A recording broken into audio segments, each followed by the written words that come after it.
서울의 밤은 차가운 비에 젖어들고 있었다. 진성그룹의 총수 강지훈의 펜트하우스 통유리 창 너머로 도시의 불빛들이 흐릿한 수채화처럼 번져나갔다. 최고급 위스키가 담긴 크리스털 잔을 든 그의 손은 미동조차 없었다. 그의 시선은 도시의 야경이 아닌 유리에 비친 자신의 공허한 얼굴에 머물러 있었다. 성공, 부명예. 세상이 갈망하는 모든 것을 손에 쥐었지만 그의 내면은 3년 전 그날 이후로 끝모를 겨울에 갇혀 있었다. 이혼 서류에 도장을 찍던 날 윤서연은 단 한 번도 뒤돌아보지 않았다. 그녀의 차가운 뒷모습은 지훈의 심장에 지워지지 않는 낙인처럼 새겨졌다. 사랑했던 만큼 증오했고 증오했던 만큼 그리워했다. 감정의 소용돌이 속에서 그는 일에만 미친 듯이 매달렸다. 그렇게 해야만 숨을 쉴 수 있었으니까. 오늘따라 유독 그 빈자리가 시리게 느껴졌다. 성공을 축하하는 수많은 메시지와 전화가 쏟아졌지만 그 어느 것 하나 그의 마음을 채우지 못했다. 진숭그룹이 마침내 업계 1위 자리를 탈환한 역사적인 날이었지만 지훈은 축배를 나눌 사람 없이 홀로 이 거대한 펜트하우스를 지키고 있었다. 젠장. 낮게 욕설을 읊조린 그는 잔에 남은 위스키를 단숨에 털어넣었다. 얻다. 알코올의 뜨거운 기운이 식도를 타고 내려갔지만 가슴의 냉기는 가시지 않았다. 그는 더 이상 이 숨막히는 정막을 견딜 수 없었다. 충동적으로 그는 재킷을 걸치고 집을 나섰다. 화려한 강남의 밤거리, 그가 평소에 찾던 VVIP 라운지나 회원제 클럽이 아니었다. 김 비서가 언젠가 정말 사라지고 싶으실 때 가보십시오 라며 조심스럽게 알려주었던 청담동 깊숙한 골목에 숨겨진 재즈바, 벨벳 섀도우로 향했다. 낡은 벽돌 건물 지하에 위치한 그곳은 간판조차 눈에 띄지 않았다. 무거운 철문을 열고 들어서자 나른하고 몽환적인 색소폰 선율이 그를 맞았다. 내부는 예상대로 어둡고 아늑했다. 자욱한 담배 연기 사이로 낮은 테이블 몇 개와 긴 바가 전부였다. 손님도 많지 않았고 다들 자신의 그림자에 침잠한 듯 조용히 음악을 듣거나 술잔을 기울이고 있었다. 지훈은 이런 익명성이 마음에 들었다. 그는 바의 가장 구석진 자리에 앉아 바텐더에게 가장 독한 위스키를 주문했다. 술이 몇 잔째 비워졌을까? 취기가 오르며 긴장이 풀리자 비로소 주변 풍경이 눈에 들어왔다. 그리고 그 순간 그의 시선은 한 곳에 멎었다. 창가 구석 테이블에 홀로 앉아있는 한 여인. 짙은 버건디색의 실크 드레스가 어두운 조명 아래서 은은하게 빛나고 있었다. 가느다란 목선과 우아하게 드러난 쇄골 흐트러짐 없는 자세. 처음에는 그저 실루엣에 불과했지만 그녀에게서 풍겨나오는 깊은 고독의 향기가 지훈의 후각을 자극했다. 그것은 자신이 느끼고 있는 지독한 외로움과 닮아 있었다. 그는 자신도 모르게 그녀를 관찰하기 시작했다. 그녀는 술잔을 앞에 두고 아주 천천히 세상을 음미하듯 마시고 있었다. 무대 위 재즈밴드의 연주에 맞춰 미세하게 고개를 까딱일 뿐 다른 어떤 미동도 없었다. 얼굴은 그림자에 가려 잘 보이지 않았지만 슬픔이 온몸을 감싸고 있는 듯한 분위기가 그를 사로잡았다. 바텐더가 그녀의 테이블에 다가가 잔을 채워주며 나지막이 말했다. 릴리 씨 한 잔 더. 릴리. 그녀의 이름일까 아니면 이곳에서 쓰는 가명일까? 지훈은 알 수 없었다. 다만 그 이름이 그녀의 신비로운 분위기와 묘하게 어울린다고 생각했다. 이성을 마비시키는 알코올 때문이었을까? 아니면 낯선 공간이 주는 해방감 때문이었을까? 지훈은 자리에서 일어나 그녀의 테이블로 향했다. 태어나서 처음 해보는 충동적인 행동이었다. 수많은 비즈니스와 협상을 주도해왔지만 지금처럼 심장이 세차게 뛰었던 적은 없었다. 그가 테이블 앞에 서자 여인이 천천히 고개를 들었다. 그리고 그들의 시선이 허공에서 부딪혔다. 순간 지훈은 숨을 멈췄다. 어둠 속에서도 선명하게 빛나는 눈동자. 그 안에는 세상의 모든 슬픔과 체념이 담겨 있는 듯했다. 찰나의 순간 그녀의 눈동자가 미세하게 흔들렸다. 마치 무언가 익숙한 것을 본 듯한 아주 희미한 놀라움의 파문. 하지만 그것은 너무나도 빨리 사라져 지우는 자신이 헛것을 보았다고 생각했다. 합석해도 되겠습니까? 그의 목소리는 평소보다 조금 낮게 잠겨 있었다. 여인은 대답 대신 지훈을 가만히 올려다보았다. 그 시선은 날카로운 칼날 같아서 그의 위선과 허영을 모두 꿰뚫어 보는 듯 했다. 잠시 동안의 침묵. 재즈 연주 소리만이 두 사람 사이에 무거운 공기를 채웠다. 지훈은 거절당할 것이라 생각하며 자조적인 미소를 지으려던 참이었다. 그때 그녀가 작게 고개를 끄덕였다. 허락이 떨어지자 지훈은 그녀의 맞은편 의자에 앉았다. 둘 사이에는 아무런 대화도 오가지 않았다. 그저 술잔을 기울이고 음악을 들을 뿐이었다. 그러나 그 침묵은 불편하지 않았다. 오히려 기묘한 안정감을 주었다. 서로의 상처를 굳이 들추지 않아도 말없이 서로의 고독을 위로하는 듯한 기분. 지우는 그녀의 얼굴을 좀 더 자세히 뜯어볼 수 있었다. 완벽한 계란형 얼굴, 오똑한 콧날, 그리고 붉은 와인처럼 도톰한 입술. 화장은 짓지 않았지만 타고난 아름다움이 그 어떤 장식보다 화려했다. 하지만 그를 가장 사로잡은 것은 여전히 그녀의 눈빛이었다. 모든 것을 포기한 사람처럼 공허하면서도 그 깊은 곳에는 꺼지지 않은 불씨가 숨어있는 듯한 눈. 왜 혼자 술을 마시고 있습니까? 지훈이 먼저 침묵을 깼다. 여인은 시선을 들어 그를 바라봤다. 입술 끝이 미세하게 올라가며 희미한 미소를 그리는 듯했지만 그것은 웃음이라기보다는 조소에 가까웠다.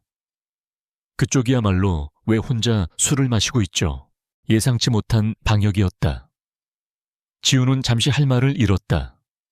오늘은 축하받아야 할 날인데 이상하게 그러고 싶지 않아서. 스스로도 의외일 정도로 솔직한 대답이 나왔다. 축하받아야 할 날에 혼자라는 건 가장 슬픈 일이겠네요. 그녀의 목소리는 재즈 선율처럼 낮고 허스키했다. 그 목소리가 지훈의 귓가를 간지럽혔다. 당신은 지훈이 되물었다. 당신도 슬픈 일이 있습니까? 슬픔은 사치일 뿐이에요. 그녀는 짧게 대답하고는 다시 술잔으로 시선을 돌렸다. 더 이상 대화를 이어가고 싶지 않다는 명백한 표시였다. 하지만 지훈은 물러서고 싶지 않았다.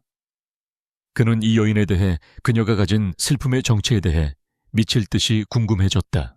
시간이 얼마나 흘렀을까? 바가 문을 닫을 시간이 다가오고 있었다. 손님들이 하나둘 자리를 뜨기 시작했다.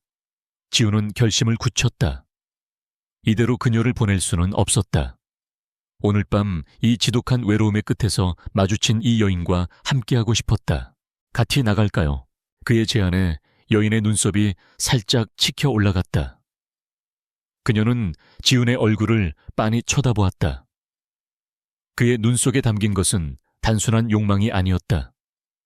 그것은 구원을 갈망하는 절박함에 가까웠다. 그녀는 그 눈빛의 의미를 아는 듯했다. 후회하지 않겠어요. 그녀의 질문은 경고처럼 들렸다. 이미 내 인생은 후회투성이요. 하나 더 추가된다고 해도 달라질 건 없지. 지훈의 대답에 그녀는 피식하고 짧게 웃음을 터뜨렸다. 얼음장 같던 얼굴에 처음으로 나타난 균열이었다. 그 작은 변화가 지훈의 심장을 더욱 거세게 뛰게 만들었다. 좋아요. 그녀는 자리에서 일어섰다. 지훈은 그녀가 남긴 술값을 계산하고 뒤따라 나섰다. 밖은 여전히 비가 내리고 있었다. 지훈은 자신의 차를 기다리게 하고 그녀와 함께 처마 밑에 서서 비 내리는 거리를 바라보았다. 두 사람은 그가 비상시에 사용하기 위해 마련해둔 한강이 내려다 보이는 최고급 호텔의 스위트룸으로 향했다. 차 안에서도 엘리베이터 안에서도 둘은 아무 말도 하지 않았다. 하지만 서로를 향한 뜨거운 열망이 좁은 공간을 가득 메우고 있었다. 스위트룸의 문이 닫히자마자 지훈은 그녀를 벽으로 밀어붙이고 거칠게 입을 맞췄다. 그녀 역시 저항하지 않고 그의 목을 감싸 안았다. 그것은 사랑이라기보다는 상처 입은 두 짐승이 서로의 천을 탐하는 것에 가까웠다. 절박하고 필사적이고 광적인 입맞춤이었다. 옷가지들이 바닥에 아무렇게나 뒹굴었다. 통유리창 너머로 펼쳐진 서울의 야경이 두 사람의 격정적인 실루엣을 비추었다. 지우는 몇 년 만에 처음으로 살아있음을 느꼈다. 그의 공허했던 내면이 그녀의 뜨거운 숨결로 그녀의 몸짓으로 채워지는 것 같았다. 그녀의 슬픈 눈동자 속에 비친 자신의 모습을 보며 그는 이 순간만큼은 세상의 모든 고통을 잊을 수 있었다. 밤은 깊고도 뜨거웠다. 두 사람은 마치 내일이 없는 것처럼 서로를 원하고 또 원했다. 지독한 외로움과 고통을 잊기 위해 서로의 몸에 자신들의 존재를 각인시키려는 듯 필사적으로 얽혔다. 얼마나 시간이 흘렀을까? 지독한 열정이 지나간 자리에 나른한 평온이 찾아왔다. 지우는 잠든 여인의 옆에 누워 가쁜 숨을 몰아쉬었다. 그녀의 고른 숨소리가 빗소리와 섞여 묘한 자장가처럼 들렸다. 그는 오랜만에 찾아온 깊은 잠에 빠져들었다. 아침 햇살이 커튼 틈새를 비집고 들어와 그의 눈꺼풀을 간지렸다. 지우는 찌뿌둥한 몸을 일으켰다. 밤새 마신 술과 격렬했던 정사로 머리가 지끈거렸지만 이상하게도 기분은 상쾌했다. 3년 만에 처음으로 악몽 없이 맞이하는 아침이었다. 그는 옆을 돌아보았다. 여인은 아직 곤히 잠들어 있었다. 밤의 어둠 속에서는 신비롭고 위태로워 보였던 그녀가 아침 햇살 아래에서는 연약하고 평온해 보였다. 헝클어진 머리카락이 하얀 베개 위에 흩어져 있었고 긴 속눈썹이 뺨 위에 작은 그늘을 만들고 있었다. 지우는 자신도 모르게 손을 뻗어 그녀의 뺨을 어루만졌다. 부드러운 감촉이 손끝을 통해 심장까지 전해졌다. 어젯밤의 일은 단순한 하룻밤의 실수가 아니었다. 그는 그녀에게서 강렬한 끌림을 느꼈다. 그녀의 슬픔을, 그녀의 모든 것을 알고 싶어졌다. 그는 그녀의 얼굴에 흘러내린 머리카락을 부드럽게 쓸어 넘겨주었다. 그리고 그의 손이, 그의 세상이, 그의 시간이 그대로 멈춰버렸다. 손끝에 익숙한 감촉이 스쳤다. 그는 숨을 멈추고 그녀의 얼굴을 다시 자세히 들여다보았다. 햇살에 드러난 그녀의 맨얼굴, 밤사이 화장이 지워진 깨끗한 피부, 그리고 귀 밑 바로 아래에 있는 아주 작은 점 하나. 그 점은 지훈의 동공이 지진이라도 난 듯 격렬하게 흔들렸다. 심장이 바닥으로 곤두박질 치는 것 같았다. 아니, 쿵하고 멈춰버린 것 같았다. 그는 믿을 수 없다는 듯 눈을 비비고 다시 확인했다. 익숙한 턱선 잠들었을 때 살짝 벌어지는 입술의 모양. 그리고 그가 세상에서 가장 사랑했던 그 작은 점. 연아. 그의 입에서 바람 빠지는 소리와 함께 그 이름이 새어나왔다. 윤서연. 3년 전 그의 인생을 송두리째 무너뜨리고 떠나간 여자. 그가 죽도록 증오하고 죽도록 그리워했던 단 한 사람. 그의 전부인. 어젯밤 그가 미친 듯이 탐하고 위로받았던 릴리라는 여인이 바로 윤서연이었다. 지훈의 머릿속이 하얗게 비어버렸다. 이게 대체 무슨 상황이란 말인가? 꿈인가? 아니면 지독한 악몽의 연속인가? 그는 혼란스러운 머리를 감싸쥐었다. 어젯밤 어둠과 술기운에 취해 왜 알아보지 못했을까? 아니, 알아보지 못한 것이 아니라 상상조차 하지 못했다. 그 고고하고 자존심 강했던 윤서연이 그런 술집에서 그런 모습으로 있을 거라고는. 그 순간 옆에서 뒤척이는 소리가 들렸다. 윤서연이 천천히 눈을 떴다. 아직 잠이 덜 깬 흐릿한 시선이 허공을 헤매다 침대맡에 돌처럼 굳어앉아 있는 지훈에게로 향했다. 그리고 그들의 시선이 다시 마주쳤다. 어젯밤의 뜨거운 열기는 온데간데 없었다. 남은 것은 얼음장처럼 차갑고 냉혹한 현실뿐이었다. 서연의 눈동자에 떠올랐던 당혹감은 순식간에 사라지고 그 자리를 지훈에게 익숙한 칼날 같은 냉담함이 채웠다. 마치 어젯밤의 일은 모두 꿈이었다는 듯이, 마치 눈앞의 남자를 처음 본다는 듯이 지독하고도 잔인한 아침이 밝아오고 있었다. 아침 햇살은 잔인할 정도로 투명했다. 어젯밤의 격정적인 흔적들이 어지럽게 널려있는 호텔 스위트룸 안시간은 마치 얼어붙은 강물처럼 흐르지 않았다. 강지훈과 윤서연, 한때 세상에서 가장 가까웠던 두 사람은 침대를 사이에 두고 가장 먼 은하계처럼 서로를 마주보고 있었다. 충격과 혼란 배신감으로 지훈의 머릿속은 터져나갈 것 같았다. 수만 가지 질문이 목구멍까지 차올랐지만 단 한마디도 밖으로 나오지 않았다. 그의 세상이 멈춘 그 순간 먼저 정적을 깬 것은 서연이었다. 그녀는 아무 일도 없었다는 듯 놀라울 정도로 침착하게 침대에서 몸을 일으켰다. 이불이 스르륵 흘러내리며 드러난 나신에도 부끄러운 기색 하나 없었다. 그녀의 움직임은 마치 잘 짜인 연극의 한 장면처럼 유려하고 무심했다. 바닥에 널브러진 자신의 버건디 드레스와 속옷을 집어드는 그녀의 옆모습은 지훈이 알던 과거의 윤서연과 너무나도 달랐다. 그 고고하고 자존심 강하던 여자는 온데간데 없고 모든 감정이 마모된 듯한 낯선 이만이 서 있었다. 지훈은 마침내 봉인되어 있던 목소리를 겨우 짜냈다. 윤서연, 이게 다 무슨 짓이야? 그의 목소리는 분노와 절망 그리고 애원이 뒤섞여 형편없이 갈라져 나왔다. 그제야 서연은 그를 향해 완전히 몸을 돌렸다. 그녀의 얼굴은 완벽한 가면이었다. 어떠한 감정도 읽을 수 없는 차갑게 굳은 표정. 그녀의 입술이 천천히 열렸다. 하룻밤의 대가로는 꽤 괜찮은 곳이네요, 강지훈 대표님. 대표님. 그 단어가 비수처럼 지훈의 심장에 박혔다. 한때 서로의 이름을 다정하게 부르던 입술에서 나온 호칭은 날카로운 유리 조각 같았다. 무서운 소리를 하는 거야. 지금 너, 왜? 제 이름은 릴리입니다. 어젯밤 손님께서도 그렇게 부르셨잖아요. 서연은 태연하게 말을 잘랐다. 그녀는 아무렇게나 구겨진 드레스를 주워들고 욕실로 향했다. 그 뒷모습에는 일말의 망설임도 없었다. 교진말하지 마. 지훈이 침대에서 뛰쳐나가 욕실 문을 막아섰다. 그는 그녀의 팔을 거칠게 붙잡았다.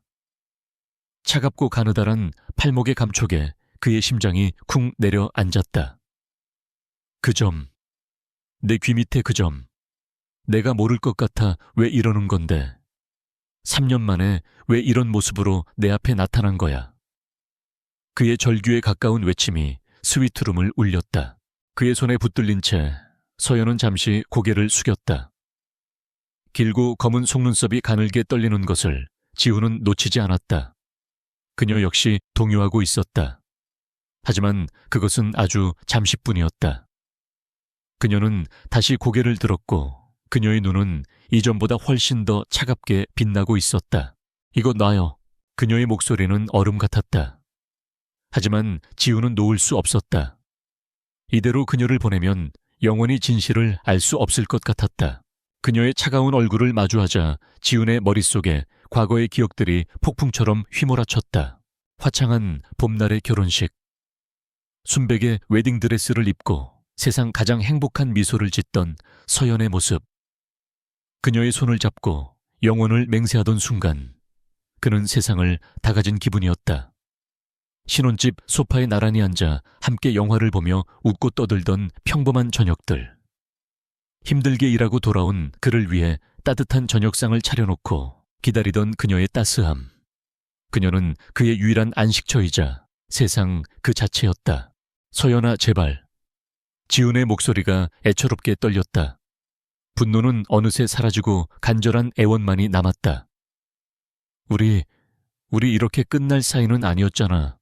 무슨 일이 있었는지 말해줘.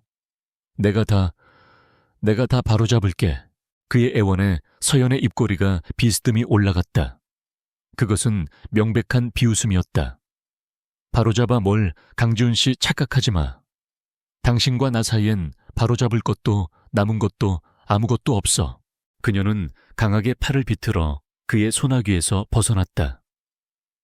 어젯밤 일은 실수였어. 당신이 외로움에 취해 저지른, 그리고 내가 돈이 필요해서 응해준 하룻밤의 거래, 그 이상도 이하도 아니야. 그러니 깨끗하게 잊어. 거래, 돈. 그 단어들이 지훈의 이성의 끈을 끊어버렸다. 돈 내가.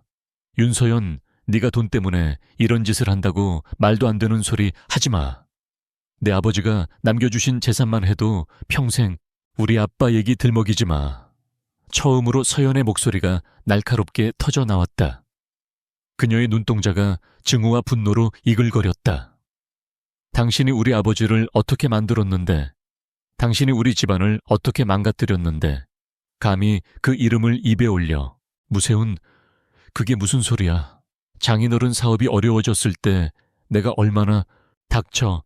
서연의 비명 같은 외침이 그의 말을 막았다. 그녀의 얼굴은 상처 입은 짐승처럼 일그러져 있었다. 당신의 그 역겨운 동정과 위선 이제 지긋지긋해. 결국 당신 때문에 다 망했어. 아빠도 회사도 그리고 우리도. 그녀의 말은 지훈에게 또 다른 과거의 상처를 헤집었다. 3년 전 법원 조정실의 차가운 공기. 이혼 서류를 앞에 두고 마주 앉았던 마지막 날. 서연은 그에게 지독한 말들을 쏟아냈다. 아버지가 사업부도로 쓰러졌을 때 진순그룹의 사위인 그가 도와주기는커녕 경쟁사인 최민준 회장의 태강건설과 손을 잡고 장인 회사의 숨통을 끊어놓았다고 했다. 최민준이 흘린 거짓 정보와 교묘하게 조작된 서류들은 서연이 그를 오해하기에 충분했다. 당신은 처음부터 우리 아빠 회사를 집어삼킬 생각이었어. 나에게 접근한 것도 그 때문이었고. 아니야, 서연아. 그건 오해야, 최민준. 그 자식이 꾸민 짓이라고. 변명하지 마. 내 눈으로 다 봤어. 당신이랑 최민준이 웃으면서 악수하는 사진. 우리 회사 기밀 자료가 담긴 당신의 서명까지. 아무리 해명하려 해도 그녀는 듣지 않았다. 아버지의 죽음과 집안의 몰락으로 이성을 잃은 그녀에게 그의 진심은 가닿지 않았다. 지훈 역시 연이은 비난과 불신에 지쳐갔다. 그 역시 최민준의 계략에 빠져 회사가 위기에 처한 상황이었다. 서로의 상처를 보듬기보다 서로에게 더 깊은 상처를 내는 말들만 주고받았다. 당신 같은 괴물이랑은 단 하루도 더 살 수 없어. 그렇게 말하며 돌아섰던 그녀의 마지막 모습이 지금 눈앞에 서연과 겹쳐졌다. 다시 현실로 돌아온 지훈의 눈은 붉게 충혈되어 있었다. 과거의 오해는 여전히 풀리지 않은 채 더 깊은 골이 되어 그들 사이에 놓여 있었다. 아니었어. 그때 난 정말. 됐어. 서연이 그의 말을 차갑게 끊었다. 그녀는 빠르게 옷을 갈아입기 시작했다. 더 이상 당신과 과거 얘기 따위 하고 싶지 않아. 우리가 해야 할 일은 단 하나야. 어젯밤의 대가를 정산하는 거. 그녀는 핸드백에서 작은 수첩과 펜을 꺼내 무언가를 적더니 지훈에게 찢어서 건넸다. 은행 계좌번호였다. 입금해. 그럼 우린 다시 볼 일 없는 사이가 되는 거야. 윤서연이라는 여자는 3년 전에 이미 죽었으니까 앞으로는 길에서 마주쳐도 아는 척하지 말아줬으면 좋겠군, 대표님. 그녀의 모든 말, 모든 행동이 지훈의 심장을 난도질했다. 이것은 그를 밀어내기 위한 연극인가? 아니면 진심인가? 어느 쪽이든 지훈에게는 지옥이었다. 서연은 모든 준비를 마쳤다. 한치의 흐트러짐 없는 모습으로 그녀는 하룻밤의 인연이 끝난 비즈니스 파트너에게 하듯 가볍게 고개를 숙였다. 그럼 실례하겠습니다. 그녀는 뒤도 돌아보지 않고 문을 향해 걸어갔다. 그녀의 발걸음 소리가 지훈의 심장을 하나하나 짓밟는 것 같았다. 잠깐만 지훈이 다급하게 그녀를 불렀지만 그녀는 멈추지 않았다. 윤서연. 그의 외침에도 아랑곳하지 않고 그녀는 문고리를 잡았다. 지훈은 그 자리에 얼어붙은 채 아무것도 할 수 없었다. 그를 바라보지 않는 그녀의 단호한 뒷모습 앞에서 그는 무력했다. 날깍 문이 닫히는 소리가 스위트룸의 정적을 갈랐다. 그녀가 떠났다. 다시 한번 그를 버리고 지훈은 한동안 그 자리에 망부석처럼 서 있었다. 그녀의 향수 냄새가 아직 공기 중에 남아 그의 폐부를 파고들었다. 어젯밤의 열기가 거짓말처럼 사라진 침대는 싸늘하게 식어 있었다. 아, 그는 주체할 수 없는 분노와 슬픔의 탁자 위에 있던 위스키 병을 벽에 집어던졌다. 크리스털 병이 산산조각나며 비싼 양주가 벽을 타고 흘러내렸다. 하지만 그의 마음속에서 들끓는 폭풍에 비하면 아무것도 아니었다. 이건 아니었다. 뭔가 잘못됐다. 그가 알던 윤서연은 이런 여자가 아니었다. 아무리 집안이 망하고 상처를 입었다고 해도 그녀의 자존심과 긍지가 이런 일을 허락할 리 없었다. 돈 때문에 아니 다른 이유가 있을 것이다. 그녀가 자신을 증오하는 것은 이해할 수 있었다. 하지만 그녀의 눈동자 깊은 곳에서 보았던 슬픔, 그것은 단순한 증오가 아니었다. 무언가 거대한 절망에 짓눌려 있는 사람의 눈빛이었다. 최민준. 그녀의 입에서 나온 그 이름이 뇌리를 스쳤다. 3년 전 그들을 갈라놓았던 그 남자. 서연이 지금 이런 일을 겪고 있는 것이 그와 관련이 있는 것은 아닐까. 지우는 부서진 유리 조각이 널린 바닥을 지나 창가로 다가갔다. 호텔을 빠져나가는 작은 인형이 보였다. 택시를 잡아타는 윤서연이었다.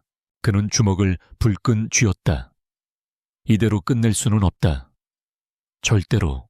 그는 휴대폰을 들어 비서실장에게 전화를 걸었다. 김 비서, 지금 당장 사람을 붙여. 윤서연, 아니 릴리라는 이름으로 활동하는 여자를 찾아. 오늘부터 그녀의 모든 것을 알아내. 어디서 지내고 누굴 만나고 무슨 일을 하는지 아주 사소한 것 하나까지 전부. 차가운 분노가 그의 머리를 지배하기 시작했다. 진실이 무엇이든 그는 알아내야만 했다.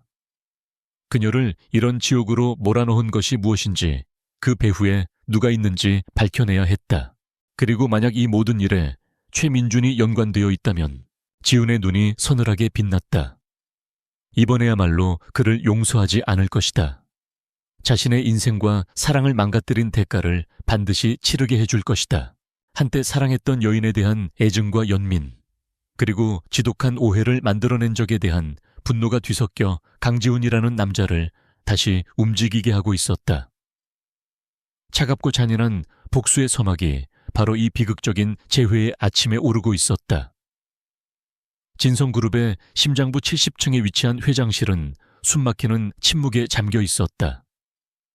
강지훈은 거대한 마호간이 책상에 앉아 있었지만 그의 시선은 앞에 놓인 결제 서류가 아닌 허공의 한 점에 고정되어 있었다. 어젯밤 호텔에서 윤서연이 남기고 간 차가운 공기가 여전히 그의 주위를 맴도는 듯 했다. 그녀의 냉정한 목소리, 격렬히 담긴 눈빛, 그리고 마지막으로 문을 닫고 사라지던 단호한 뒷모습이 뇌리에서 떠나지 않고 계속해서 재생되었다. 평소의 강지훈이라면 상상도 할 수 없는 모습이었다. 그는 감정을 배제하고 오직 이성과 데이터로 움직이는 냉철한 승부사였다. 하지만 지금 그는 감정의 폭풍 한가운데에 고립된 난파선과 같았다. 일에 집중하려 할수록 서연의 얼굴이 더욱 선명하게 떠올라 모든 사고를 마비시켰다. 회장님, 노크소리와 함께 김 비서가 조심스럽게 안으로 들어왔다. 그는 지훈을 10년 넘게 보좌해온 충직한 비서였지만 오늘처럼 위태로운 기운을 내뿜는 지훈의 모습은 처음이었다. 조사 어떻게 됐나? 지훈이 고개도 돌리지 않은 채 물었다. 그의 목소리는 바싹 말라 있었다. 김 비서는 마른 침을 삼키고 준비해온 태블릿 PC를 책상 위에 내려놓았다. 어려움이 많습니다. 릴리라는 여성은 유령이나 마찬가지였습니다. 김 비서의 보고는 절망적이었다. 서연은 릴리라는 가명으로 청담동과 한남동 일대의 최고급 회원제바 몇 군데에서만 활동했다.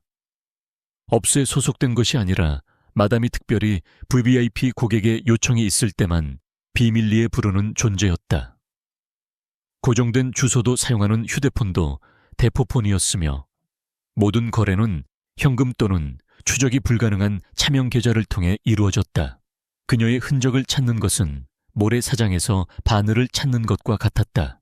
그래서 알아낸 게 아무것도 없다는 건가? 지훈의 목소리에 날카로운 분노가 서렸다.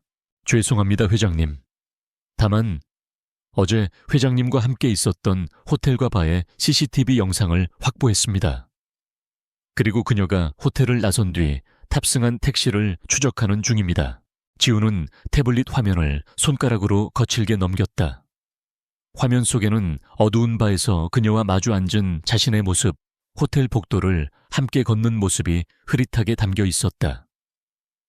그리고 홀로 호텔을 빠져나와 비 내리는 거리로 사라지는 그녀의 외로운 뒷모습이 있었다. 이 영상을 보는 것만으로도 심장이 다시 조각나는 기분이었다. 이 정도로는 부족해. 지훈이 태블릿을 책상 위로 밀어냈다. 수단과 방법을 가리지 마. 그룹의 정보 전략팀을 움직여. 김 비서의 눈이 커졌다. 정보 전략팀. 그들은 진성그룹의 그림자 부대였다. 적대적 M&A나 기업 간의 첩보전에서나 동원되는 최고의 전문가들로 구성된 팀이었다. 회장의 개인적인 일을 위해, 그것도 전 부인을 뒷조사하는데 이들을 투입하는 것은 전례면 시업리야. 전례 없는 일이었다. 회장님, 그건 내 지시가 안 들리나. 지훈의 서늘한 시선이 김 비서에게 향했다. 그 눈빛의 김 비서는 더 이상 아무 말도 할 수 없었다. 윤서연, 그녀가 지난 3년간 어떻게 살아왔는지, 지금 무슨 일을 겪고 있는지, 누구와 엮여 있는지, 먼지 한 톨까지 전부 다 알아내. 내가 허락할 때까지 아무도 이 사무실을 떠날 생각 마. 지훈의 명령은 절대적이었다. 진성그룹에 보이지 않는 거대한 기계가 한 여자의 과거를 파헤치기 위해 움직이기 시작했다. 정보전략팀의 사무실은 불이 꺼지지 않는 요새였다. 수십 명의 분석가와 해커들이 수십 대의 모니터 앞에서 분주하게 움직였다. 도시의 모든 CCTV, 금융거래 기록, 통신 기록 등 방대한 데이터들이 그들의 손끝에서 분석되고 조합되었다. 첫 번째 돌파구는 의외로 빨리 열렸다. 서연이 탔던 택시의 흐릿한 번호판 일부를 확보한 팀은 교통관제센터의 데이터를 해킹해 이동 경로를 재구성하는 데 성공했다. 택시는 강남의 화려한 불빛을 뒤로하고 서울의 가장 낡고 소외된 지역 중 하나인 난곡동의 한 다세대 주택가 골목 앞에서 멈췄다. 난곡동 재보고를 받은 지훈은 미간을 찌푸렸다. 하룻밤에 수백만 원을 호가하는 술을 마시는 여인이 사는 곳이라고는 도저히 믿을 수 없는 장소였다. 미스터리는 더욱 깊어졌다. 팀은 곧바로 해당 지역의 통신기지국 데이터를 분석해 서연이 사용하는 대포폰의 신호를 포착했다.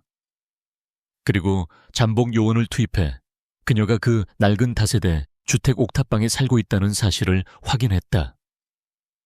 옥탑방의 창문은 늘 어두운 커튼으로 가려져 있었고 그녀는 아주 가끔 주로 밤늦은 시간에만 모습을 드러냈다. 조사가 진행될수록 지훈의 마음은 더욱 복잡해졌다. 그녀는 왜 이런 곳에서 숨어 살고 있는가? 그리고 마침내 지훈이 가장 두려워했던 이름이 보고서에 등장했다. 초해민준 회장 말입니까? 김 비서가 떨리는 목소리로 확인했다.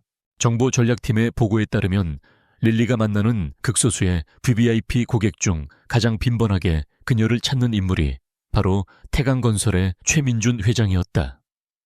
그들이 만나는 장소는 철저히 비밀에 붙여진 개인 아지트였고 만남이 이루어지는 날이면 주변의 경비가 삼엄해져 더 이상의 접근은 불가능했다.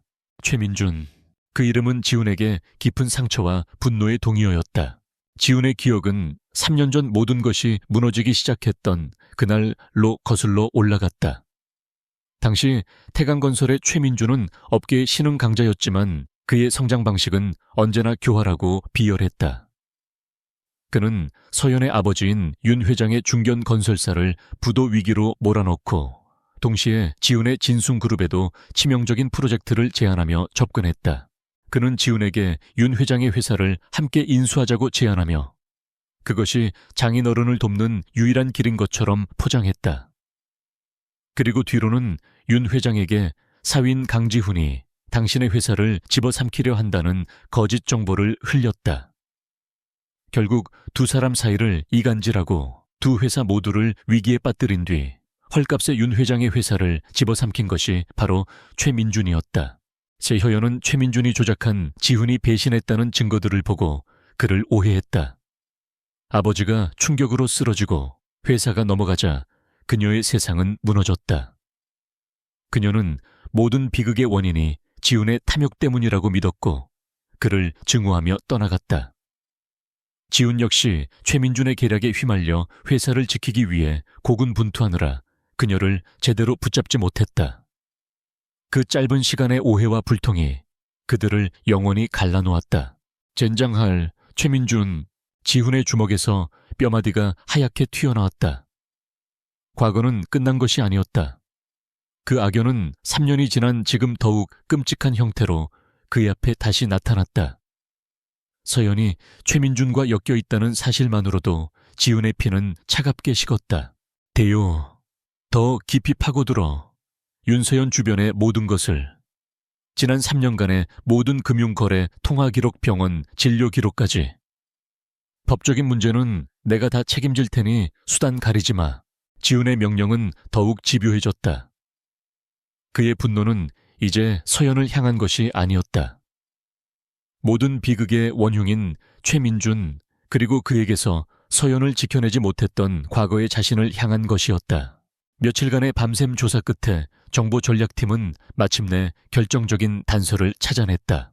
병원 기록, 김 비서가 내민 보고서에는 서연의 이름이 아닌 다른 이름의 진료 기록이 담겨 있었다. 환자의 이름은 윤태수, 서연의 남동생이었다. 3년 전 윤 회장의 회사가 부도 처리된 직후 그는 뺑소니 사고를 당했다. 사고는 의문투성이었다.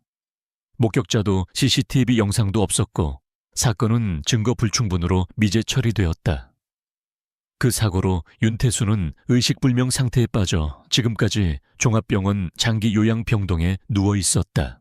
그리고 지난 3년간 그 엄청난 병원비를 매달 현금으로 지불해온 사람이 바로 윤서연이었다. 퍼즐 조각들이 하나씩 맞춰지기 시작했다. 아버지의 죽음과 회사의 몰락, 남동생의 의문스러운 사고와 막대한 병원비, 그리고 그녀의 곁을 맴도는 최민준의 그림자. 릴리라는 이름으로 살아가는 그녀의 삶은 돈을 위한 타락이 아니었다. 그것은 동생을 살리기 위한, 그리고 어쩌면 복수를 위한 처절한 생존 투쟁이었을 것이다. 최민준은 아마도 남동생의 사고에 대한 진실 혹은 병원비를 빌미로 그녀의 목을 조르고 있을 터였다.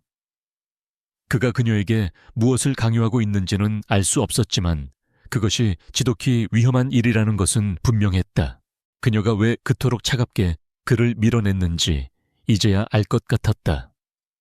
그녀는 그를 증오해서가 아니라 위험한 자신의 세상에 그를 끌어들이지 않기 위해 필사적으로 벽을 쳤던 것이다.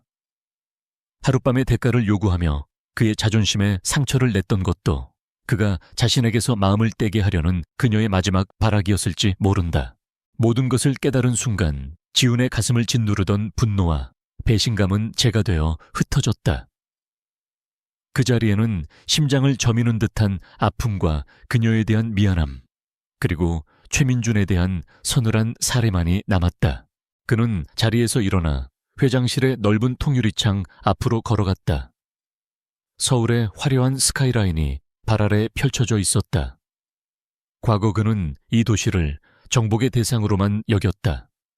하지만 지금 그의 눈에는 이 도시의 어두운 그늘 속에서 홀로 싸우고 있을 한 여인의 모습만이 어른거렸다. 김 비서, 네 회장님, 오늘부터 그룹의 모든 역량을 동원해서 태강건설과 최민준을 조사해. 비자금 탈세, 정경유착, 그 어떤 것이든 상관없어. 그의 숨통을 끊어놓을 수 있는 거라면 뭐든지 찾아내. 유리창에 비친 지훈의 얼굴은 더 이상 상처 입은 남자의 얼굴이 아니었다. 먹잇감을 정한 최상위 포식자의 냉혹한 얼굴이었다. 그리고 윤서연 씨 주변에 우리 최고의 경호 인력을 24시간 잠복시켜. 절대 모습을 드러내지 말고 그녀가 위험에 처했을 때 즉시 개입할 수 있도록. 게임의 판도는 바뀌었다. 이것은 더 이상 과거에 대한 미련이나 깨어진 사랑에 대한 집착이 아니었다. 자신의 모든 것을 걸고 한 여자를 지키고 자신의 인생을 망가뜨린 적을 파멸시키기 위한 전쟁의 시작이었다. 강지훈은 결심했다. 이번에는 절대로 그녀를 놓치지 않을 것이다. 그녀를 그 지옥에서 구해내고 3년 전 바로잡지 못했던 모든 것을 제자리로 돌려놓을 것이다. 차가운 복수를 다짐하는 그의 눈빛이 도시의 불빛보다 더 서늘하게 빛나고 있었다. 호텔의 회전문을 빠져나온 윤서연은 차가운 새벽 공기를 폐부 깊숙이 들이마셨다. 마치 숨막히는 물속에서 겨우 빠져나온 사람처럼 그녀의 온몸은 미세하게 떨리고 있었다. 택시를 잡아타고 익숙하게 난곡동이요 라고 목적지를 말하는 순간까지 그녀는 단 한 번도 뒤를 돌아보지 않았다. 강지훈이 자신을 지켜보고 있을 것이라는 사실을 알았지만 돌아보는 순간 모든 것이 무너져 내릴 것 같았다. 택시의 창문에 이마를 기댄 채 서연은 눈을 감았다. 화려한 강남의 풍경이 빠르게 스쳐 지나갔다. 조금 전까지 머물렀던 하룻밤에 수백만 원을 호가하는 스위트룸의 감촉 최고급 샴페인의 향기, 그리고 3년 만에 처음으로 느낀 강지훈의 천이 거짓말처럼 아득하게 느껴졌다. 그의 품에 안겨있던 순간 그녀는 모든 것을 내려놓고 싶었다. 사실을 말하고 오해를 풀고 그의 품에 안겨 펑펑 울고 싶었다. 당신이 보고 싶었다고, 당신 없이는 단 하루도 온전했던 적이 없었다고 절규하고 싶었다. 하지만 그럴 수 없었다. 그녀가 걷고 있는 길은 지옥이었고 그를 이 지옥으로 끌어들일 수는 없었다. 택시가 점점 서울의 낡은 지역으로 접어들자 그녀는 천천히 눈을 떴다. 창밖의 풍경은 그녀가 지난 3년간 살아온 현실 그 자체였다. 거미줄처럼 얽힌 좁은 골목길 다닥다닥 붙어있는 낡은 다세대 주택들. 그녀가 릴리라는 가면을 벗고 윤서연으로 돌아오는 공간이었다. 목적지에 도착해 택시비를 지불하고 내리자 축축하고 퀴퀴한 골목의 냄새가 코를 찔렀다. 가파른 계단을 올라 옥탑방의 낡은 철문을 열고 안으로 들어서는 순간 서연은 긴장이 풀리며 벽에 등을 기댄 채 주르륵 미끄러져 내렸다. 참고 있던 숨이 거칠게 터져 나왔다. 강인함으로 무장했던 가면이 벗겨지고 27살의 평범한 여자의 얼굴이 드러났다. 눈물이 뺨을 타고 흘러내렸다. 지훈 앞에서 그토록 모질게 내뱉었던 말들이 부메랑이 되어 자신의 심장을 후벼 팠다. 거래, 돈. 당신과는 상관없어. 그 모든 말은 그를 지키기 위한 거짓말이었지만 동시에 자신에게는 씻을 수 없는 상처가 되었다. 한참을 그렇게 흐느끼던 그녀는 천천히 몸을 일으켰다. 울고 있을 시간이 없었다. 옥탑방은 단출했다. 작은 싱크대와 낡은 침대, 그리고 방의 절반을 차지하는 거대한 코르크 보드가 전부였다. 보드에는 수십 수백 장의 사진과 메모기사 스크랩이 핀으로 빽빽하게 고정되어 있었다. 마치 전쟁을 준비하는 작전 상황실 같았다. 그리고 그 보드의 정중앙에는 한 남자의 사진이 붙어 있었다. 태강건설 회장 최민준. 인자한 미소를 짓고 있는 사진 속 얼굴과 달리 그의 이름 위에는 붉은 펜으로 X자가 그어져 있었다. 이것이 그녀의 진짜 삶이었다. 릴리는 복수를 위한 도구일 뿐 윤서연의 본질은 복수의 모든 것을 건 전사였다. 모든 것은 3년 전 아버지가 돌아가시고 집안이 풍비박산 나던 그날 시작되었다.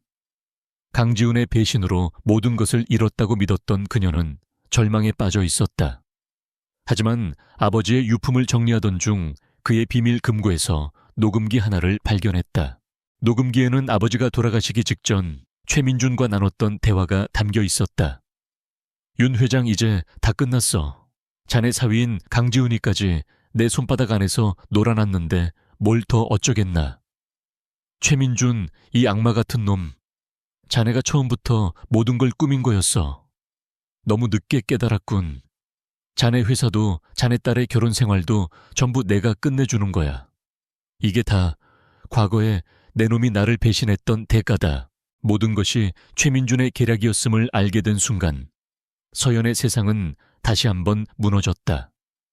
지훈을 오해하고 그에게 씻을 수 없는 상처를 준 자신에 대한 죄책감, 그리고 아버지를 죽음으로 내몰고 가정을 파괴한 최민준에 대한 불타는 증오가 그녀를 집어삼켰다. 설상가상으로 하나뿐인 남동생 태수가 뺑소니 사고로 의식불명에 빠졌다. 단순 사고가 아니었다.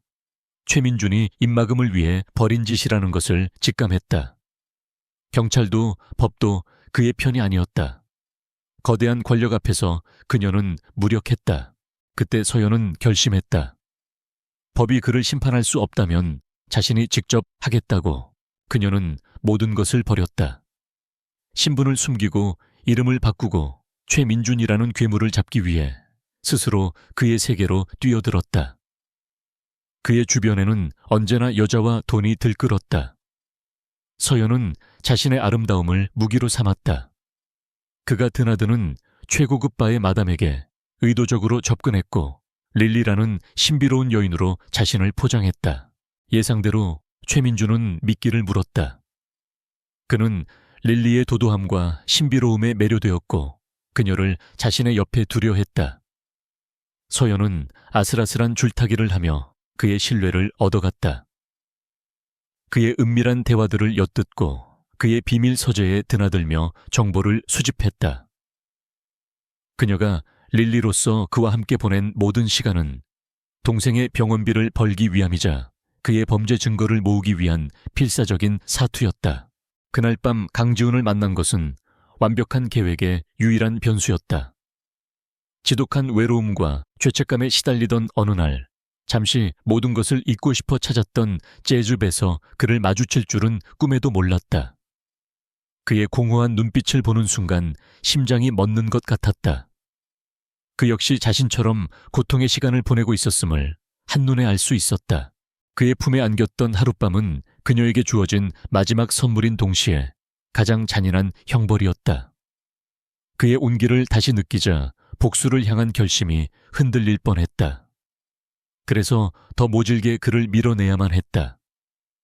그가 진실을 알게 되면 분명 이 위험한 복수에 뛰어들려 할 것이다. 이미 자신 때문에 깊은 상처를 입은 그를 더 이상 위험에 빠뜨릴 수는 없었다. 서연은 차가운 물로 세수를 하고 정신을 차렸다. 코르크보드 앞으로 다가가 최민준의 사진을 노려보았다. 겨우 다 왔어, 최민준. 그녀는 지난 몇 달간 최민준의 비밀 금고 위치와 비밀번호에 대한 단서들을 수집해왔다. 그 안에는 그의 모든 비자금 내역과 불법 로비 장부가 들어있을 것이 분명했다. 이제 마지막 조각만 맞추면 되었다. 그녀는 낡은 노트북을 켜고 암호화된 파일 하나를 열었다. 그 안에는 릴리로 활동하며 녹음했던 최민준과의 대화 파일들이 날짜별로 정리되어 있었다.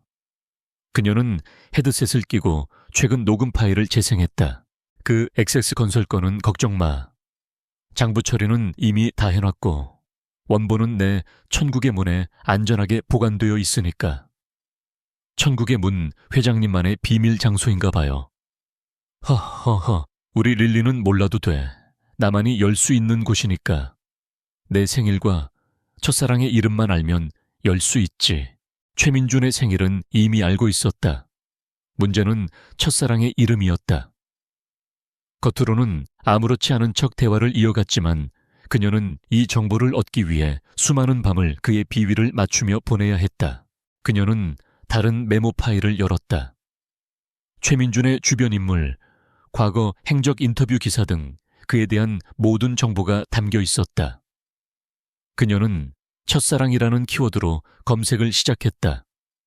밤이 깊어가는 줄도 모르고 그녀는 모니터에 집중했다. 이것이 그녀의 전쟁이었다. 화려한 드레스와 값비싼 와인 뒤에 숨겨진 누구도 알아주지 않는 고독한 싸움. 그녀는 매일 밤 칼날 위를 걸었다. 최민준의 의심을 사는 순간 모든 것이 끝나고 동생의 목숨까지 위험해질 수 있었다. 강지훈을 다시 만난 것은 그녀의 마음에 큰 파문을 일으켰다. 그에 대한 그리움과 사랑이 복수심만큼이나 강렬하게 타올랐다. 하지만 그녀는 마음을 다잡았다. 이 복수를 끝내기 전까지는 그에게 돌아갈 자격이 없었다. 그를 위해서라도 반드시 최민준을 무너뜨려야 했다. 창밖으로 희미하게 동이 터오고 있었다. 밤샘 작업으로 눈은 뻑뻑했지만 그녀의 정신은 그 어느 때보다 맑았다. 그녀는 노트북 화면에서 결정적인 단서 하나를 발견했다. 최민준이 젊은 시절 후원했던 한 보육원 기사, 그리고 그곳에서 봉사활동을 하던 한 여대생의 이름, 이세요와. 심장이 세차게 뛰기 시작했다. 그녀는 직감했다. 이것이 마지막 퍼즐 조각이라는 것을. 윤서연은 자리에서 일어났다. 어둠이 걷히고 아침이 오고 있었다. 그녀에게도 곧 아침이 올 것이다. 최민준이라는 긴 어둠을 걷어내고 모든 것을 제자리로 돌려놓을 그날이. 그녀의 눈빛은 더 이상 흔들리지 않았다. 사랑하는 사람을 지키기 위해, 그리고 무너진 정의를 바로 세우기 위해 그녀는 다시 한번 릴리라는 위험한 가면을 쓸 준비를 마쳤다. 그날 밤 서울의 스카이라인이 한눈에 내려다 보이는 남산의 한 최고급 빌라 단지는 칠흑 같은 어둠에 잠겨 있었다. 그 중에서도 가장 깊숙한 곳에 위치한 철통 같은 보안을 자랑하는 빌라 한 채. 바로 최민준이 정재계의 거물들과 비밀스러운 만남을 가질 때만 사용하는 은신처였다. 오늘 밤 최민준은 강 건너편의 다른 비밀 아지트에서 불법 도박판을 벌이고 있을 터였다. 윤서연은 이 사실을 며칠 전 그의 통화 내용을 엿듣고 알게 되었다. 그의 수족 같은 부하들도 대부분 그 자리에 동행할 것이었다. 빌라의 보안이 가장 허술해지는 완벽한 기회였다. 서연은 빌라 뒤편 숲과 이어진 담벼락의 사각지대에 몸을 숨기고 있었다. 머리부터 발끝까지 검은색 옷을 입은 그녀의 모습은 어둠과 하나가 된 듯 했다. 낮게 묶은 머리카락 활동하기 편한 신발. 그리고 그녀의 손에 들린 것은 명품 핸드백이 아닌 소형 와이어 커터와 만능 디지털 키였다. 지난 몇 주간 릴리로서 이 빌라를 드나들며 파악해둔 보안 시스템의 취약점을 공략할 참이었다. 심장이 미친 듯이 뛰었지만 그녀의 손은 떨리지 않았다. 두려움보다 복수에 대한 갈망이 더 컸다. 그녀는 능숙하게 담벼락 위 적외선 감지기의 전원을 무력화시키고 소리 없이 안으로 진입했다. 빌라 내부는 최소한의 경비 인력만이 남아 순찰을 돌고 있었다. 그들의 동선과 교대 시간까지 모두 계산에 넣어둔 그녀는 그림자처럼 움직여 건물 뒤편 그의 서재와 연결된 테라스로 향했다. 디지털 키로 잠금 장치를 해제하고 안으로 들어서는 순간 묵직한 가죽과 낡은 종이 냄새가 그녀를 맞았다. 최민준의 서재. 그의 모든 비밀이 잠들어 있는 심장부였다. 그녀의 목표는 벽난로 위 거대한 풍경화 뒤에 숨겨진 비밀 금고였다. 천국의 문. 그녀는 망설임 없이 그림을 옆으로 밀어냈다. 육중한 강철문이 그 모습을 드러냈다. 서연은 떨리는 손으로 디지털 키패드에 최민준의 생일과 이소아라는 이름을 조합한 비밀번호를 입력했다. The Dalgag. 둔탁한 소리와 함께 금고 문이 열렸다. 금고 안은 온갖 종류의 불법과 부패로 가득 차 있었다. 여러 개의 차명 계좌로 연결된 비자금 장부 정치인들에게 건넨 뇌물 리스트가 담긴 USB, 그리고 3년 전 아버지의 회사를 무너뜨렸던 내부 거래 증거 서류 원본까지.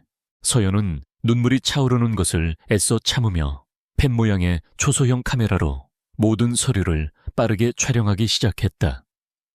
이것만 있으면 최민준을 법의 심판대에 세울 수 있었다. 아버지의 억울함을 풀고 동생을 그렇게 만든 대가를 치르게 할 수 있었다. 그때였다.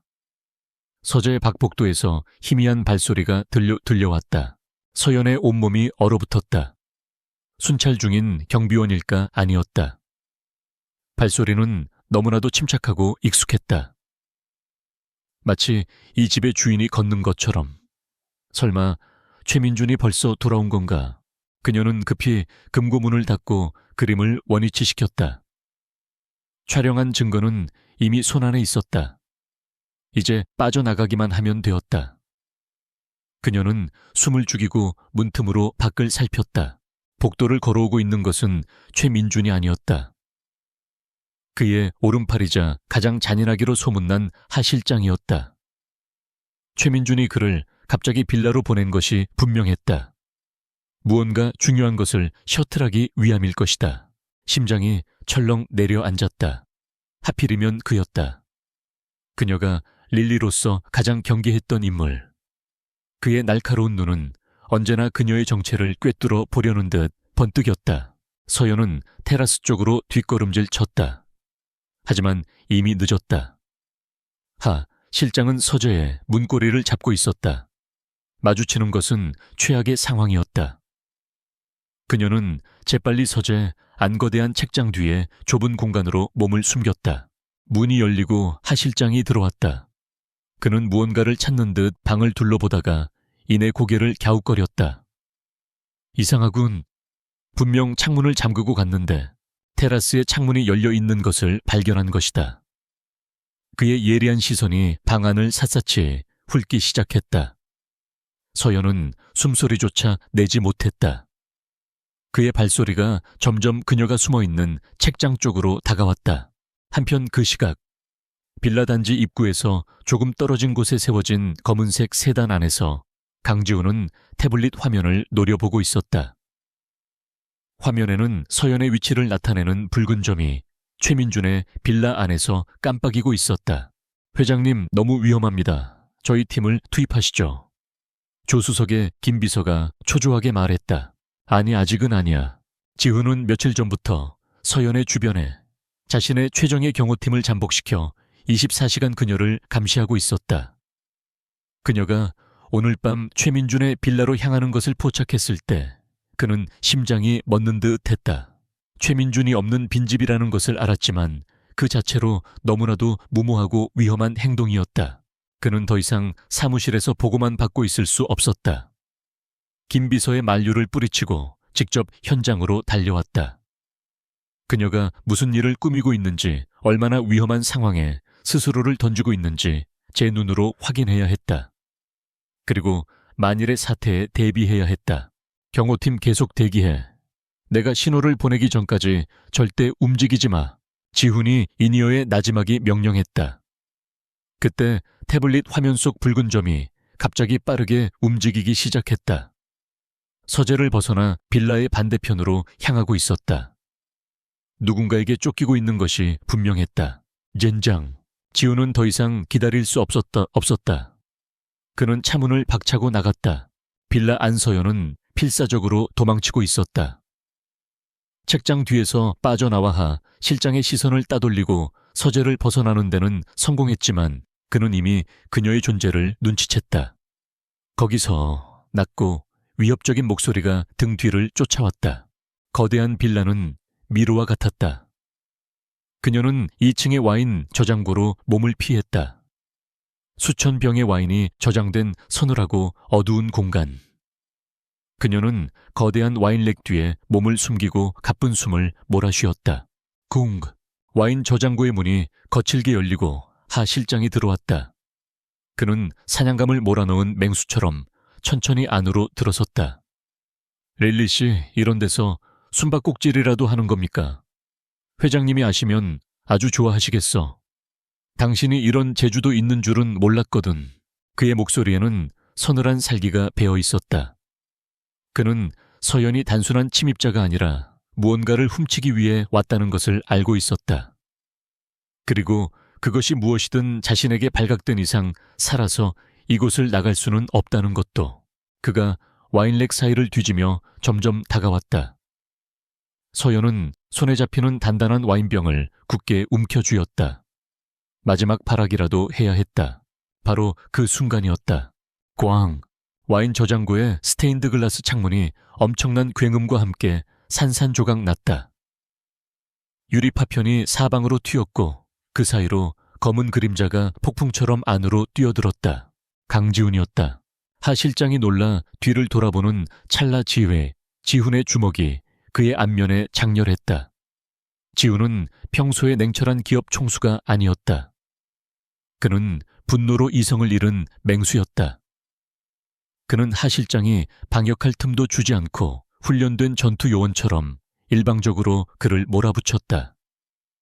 몇 차례의 격렬한 타격 소리 끝에 거구의 하 실장이 와인병들을 들이받으며 바닥으로 쓰러졌다. 모든 것은 순식간에 일어났다. 엄청난 파열음과 함께 정적이 찾아왔다. 바닥에는 깨진 유리와 와인이 흥건했고 그 중앙에 지훈과 서연 두 사람만이 거친 숨을 몰아쉬며 서 있었다. 서연은 눈앞의 광경을 믿을 수 없다는 듯 창백해진 얼굴로 지훈을 바라보았다. 그가 왜 여기에... 어떻게... 지훈의 얼굴은 안도감과 분노 그리고 지극한 걱정이 뒤섞여 엉망으로 일그러져 있었다. 그는 쓰러진 하 실장을 경멸스럽게 내려다본 뒤 서연에게로 시선을 돌렸다. 그리고 그의 이성의 끈이 마침내 끊어졌다. 대체 무슨 생각으로 이딴 짓을 벌이는 거야?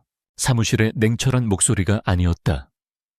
모든 것을 잃을 뻔했다는 공포와 안도감에서 터져나온 날 것 그대로의 포효였다. 혼자서 이런 위험한 곳에 이게 지금 제정신으로 할 짓이라고 생각해 주기라도 했으면 어쩔 뻔했어. 그의 분노는 그녀의 무모함에 대한 것이자 그녀를 혼자 이런 곳에 내몬 자기 자신에 대한 것이었다. 서연은 충격에서 벗어나 그에게 맞섰다. 그녀의 목소리도 날카롭게 떨리고 있었다. 당신이 여긴 어떻게 이건 내 싸움이야. 당신과는 상관없는 일이라고. 상관없어. 지훈이 허탈하게 웃었다. 그는 성큼성큼 그녀에게 다가가 양어깨를 붙잡았다. 내 동생 윤태수 3년째 병원에 누워있더군. 막대한 병원비. 그리고 최민준. 내가 모를 줄 알았어. 내가 바보 등신으로 보여. 그 호텔에서 널 그냥 보내고 이 모든 걸 모른 척할 수 있을 거라고 생각했냐고. 윤서연. 그의 외침에 서연의 눈동자가 세차게 흔들렸다. 그가 모든 것을 알고 있었다. 그녀가 필사적으로 숨기려 했던 진실, 그녀가 혼자 짊어지려 했던 고통의 무게를, 그녀가 애써 쌓아 올렸던 방어벽이 그의 말 한마디에 와르르 무너져 내렸다. 그동안 억눌러왔던 모든 감정들이 한꺼번에 북받쳐 올랐다. 깨진 유리 조각과 값비싼 와인이 뒤섞여 아수라장이 된 와인 저장고 안. 진실이 그들 사이에 날 것 그대로 드러났다. 예상치 못했던 조우는 두 사람의 관계를 다시는 돌이킬 수 없는 새로운 국면으로 몰아가고 있었다. 와인 저장고의 싸늘한 공기 속에는 팽팽한 긴장감과 깨진 유리 조각처럼 날카로운 감정들이 떠다녔다. 바닥에 쓰러진 하 실장은 이미 지훈이 부른 경호팀에 의해 소리 없이 처리된 후였다. 그들이 들어와 상황을 수습하고 사라지는 몇 분의 시간 동안 지훈과 서연은 단 한마디도 하지 않았다. 아니, 할 수 없었다. 서로를 향한 시선 속에는 너무나도 많은 말들이 담겨 있어 오히려 침묵이 그 무게를 대변하고 있었다. 가자. 정적을 깬 것은 지훈이었다. 그는 서연의 손목을 잡고 그녀를 이끌려 했다. 그의 손길은 단호했지만 분노보다는 그녀를 보호하려는 절박함이 더 강하게 느껴졌다. 하지만 서연은 그 자리에 뿌리 내린 듯 버텼다. 그녀는 그의 손을 뿌리치며 한 걸음 뒤로 물러섰다. 그녀의 눈빛은 다시 한번 경계심으로 가득 찼다. 어딜 가? 난 아직 볼 일이 안 끝났어. 볼 일 여기서 더 뭘 하겠다는 거야. 지훈의 목소리가 다시 높아졌다. 증거는 확보했잖아. 나머지는 이제 내가... 당신이 뭘... 서연이 그의 말을 날카롭게 잘랐다. 이건 내 복수야. 내 가족의 일이고 내 손으로 끝내야 해. 당신이 끼어들 자격 없어. 자격... 지훈이 허탈한 웃음을 터뜨렸다. 그의 눈빛이 깊은 상처로 흔들렸다. 그래, 나 같은 놈한테 자격 따위 없겠지. 3년 전에 널 믿어주지 못하고 네 아버지를 지켜드리지 못하고 결국 널 떠나게 만든 내가 무슨 자격이 있겠어. 하지만 윤서연, 이건 더 이상 너 혼자만의 싸움이 아니야. 최민주는 네 원수이기 이전에 내 인생을 망가뜨린 원수이기도 하니까. 그의 말에 서연의 심장이 쿵 내려앉았다. 그가 모든 것을 알고 있다는 사실이 그녀를 혼란스럽게 만들었다. 그녀가 그를 보호하기 위해 쌓아 올린 벽은 이제 아무런 의미가 없었다. 지우는 더 이상 그녀의 반항을 용납하지 않았다. 그는 서연을 거의 반강제로 끌고 빌라를 빠져나왔다. 대기하고 있던 검은색 세단에 그녀를 밀어넣고 자신도 올라탔다. 차가 부드럽게 출발해 최민준의 소굴을 벗어나는 동안 두 사람은 창밖의 어둠만을 응시했다. 차가 도착한 곳은 지훈의 펜트하우스가 아닌 한적한 평창동에 위치한 그의 개인 별장이었다. 외부인의 시선이 전혀 닿지 않는 완벽하게 고립된 공간. 그는 서연을 데리고 안으로 들어갔다. 모던하고 미니멀한 인테리어의 거실은 두 사람의 무거운 침묵을 담기에는 너무나도 넓고 고요했다. 앉아 지훈이 거실 중앙의 소파를 가리키며 말했다. 서연은 따르지 않았다. 그녀는 벽난로 앞에 서서 타오르는 불꽃을 응시했다. 마치 그 불꽃 속으로 뛰어들 것처럼 위태로워 보였다. 지훈은 깊은 한숨을 내쉬고 그녀의 맞은편에 섰다. 이제는 피할 수 없는 대화를 시작해야 할 시간이었다. 언제부터였어? 언제부터 혼자 이 모든 걸 준비한 거야? 아빠가 돌아가시고 나서부터. 서연이 마침내 입을 열었다. 그녀의 목소리는 불꽃처럼 작게 타오르다 이내 사그라들었다. 아빠의 유품에서 녹음기를 발견했어. 최민준이 아빠에게 했던 모든 말이 담겨 있었지. 당신을 오해했다는 것도 모든 게 그 사람의 계략이었다는 것도 그때 알았어. 그녀의 고백에 지우는 주먹을 불끈 쥐었다. 그렇다면 그녀는 지난 3년간 혼자서 그 모든 진실을 감당하며 복수를 계획해왔던 것이다. 그를 향한 오해를 풀었음에도 그에게 돌아오지 않고 스스로 지옥으로 걸어 들어갔던 것이다. 왜 나한테 말하지 않았어? 지훈의 목소리가 원망과 안타까움으로 떨렸다. 그때라도 나한테 와서 사실을 말했다면 우리가 이렇게까지 되지는 않았을 거 아니야. 말해 뭘. 서연이 그를 향해 돌아섰다. 그녀의 눈에는 눈물 대신 차가운 분노가 서려 있었다. 당신을 오해하고 당신에게 지독한 상처를 주고 떠난 내가 무슨 얼굴로 당신을 찾아가. 사실은 내가 틀렸어. 날 좀 도와줘라고 빌기라도 하란 말이야. 그리고 당신은 괜찮았을 것 같아. 그녀는 한 걸음 그에게 다가섰다. 당신도 최민준 때문에 회사가 휘청이고 있었어. 내 문제까지 당신에게 짊어지게 할 수는 없었어. 당신까지 위험에 빠뜨릴 수는 없었다고. 그녀의 절규는 사랑이었다. 그를 밀어내고 상처 입혔던 모든 행동의 근원이 그를 지키고 싶었던 그녀의 절박한 사랑이었음을 지우는 이제야 온몸으로 깨달았다. 그는 무너져 내릴 것 같은 그녀를 품에 끌어안고 싶었지만 그럴 수 없었다. 그들 사이에는 3년이라는 시간과 너무나도 많은 상처들이 가로놓여 있었다. 그래서 릴리가 된 건가? 태수 병원비가 필요했어. 서연이 담담하게 말했다. 최민준이 태수를 그렇게 만들었다는 심증은 있었지만 물증이 없었지. 그놈은 태수 병원비를 빌미로 날 옥죄어왔어. 그리고 동시에 그의 가장 가까운 곳에서 증거를 잡을 수 있는 유일한 방법이기도 했고 모든 퍼즐이 맞춰졌다. 그녀의 삶은 복수와 생존을 위한 처절한 줄타기 그 자체였다. 지우는 더 이상 참을 수 없다는 듯 그녀에게 다가가 그녀의 양팔을 붙잡았다. 이제 그만해. 그의 목소리는 단호했다. 그 지옥 같은 역할 놀이 이제 끝내. 오늘 밤 네가 확보한 증거만으로도 최민준을 끌어내리기에 충분해. 나머지는 내가 할게. 최고의 변호인단을 붙이고 언론을 움직일 거야. 넌 이제 빠져. 싫어. 서연이 고개를 저었다. 내가 시작한 일이야. 내 손으로 끝내야 해. 최민준이 법정에 서는 모습을 내 눈으로 직접 봐야겠어. 고집 부리지 마. 이건 고집이 아니라 내 마지막 남은 자존심이야. 두 사람의 감정이 다시 한번 격렬하게 충돌했다. 서로를 위하는 마음이 오히려 서로에게 더 큰 상처를 내고 있었다. 한참 동안의 격한 언쟁 끝에 지우는 한 발 물러섰다. 그는 감정적으로 그녀를 설득할 수 없다는 것을 깨달았다. 그는 전략을 바꾸기로 했다. 좋아. 그가 나지막이 말했다. 네가 직접 끝내고 싶다는 마음 존중하지. 하지만 지금 네 방식은 너무 무모하고 위험해. 오늘 밤도 내가 아니었다면 넌 어떻게 됐을지 몰라. 그의 말에 서연은 반박할 수 없었다. 그러니 거래를 하자 윤서연. 개오래라는 단어에 서연의 눈썹이 꿈틀거렸다. 며칠 전 그녀가 그에게 했던 말을 그가 그대로 돌려주고 있었다.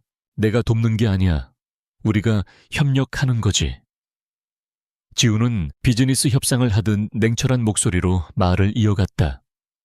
넌 최민준의 가장 가까운 곳에서 움직이는 내부 정보원 역할을 해. 그의 움직임, 그의 약점, 결정적인 증거의 위치. 그건 너만이 알아낼 수 있어. 대신 나는 밖에서 너의 방패이자 무기가 되어주지. 너의 안전을 확보하고 네가 가져온 정보에 힘을 실어줄 자금과 권력, 그리고 사람을 제공하는 거야.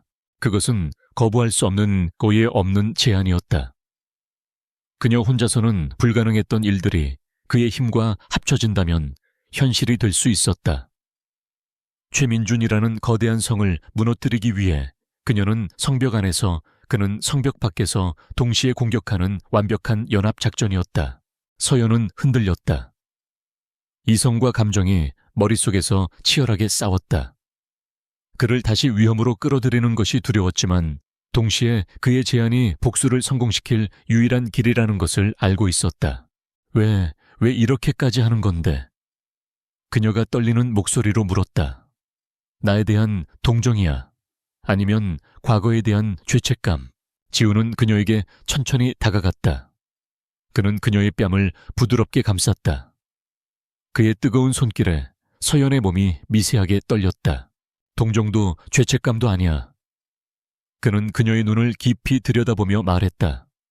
그 눈 속에는 3년의 시간을 뛰어넘은 변치 않은 진심이 담겨 있었다. 아직 널 사랑하니까. 그의 고백은 그 어떤 말보다 강력한 무기가 되어 서연의 마지막 저항을 무너뜨렸다. 그녀의 눈에서 참아왔던 눈물이 마침내 흘러내렸다. 지우는 그 눈물을 부드럽게 닦아주었다. 그러니 이건 거래가 아니야.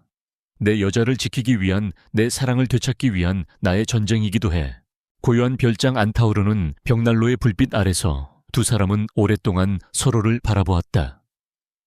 더 이상 밀어내지도 도망치지도 않았다. 알았어. 서연이 마침내 작은 목소리로 대답했다. 당신 말대로 할게. 그렇게 가장 위험하고도 애틋한 연합이 결성되었다.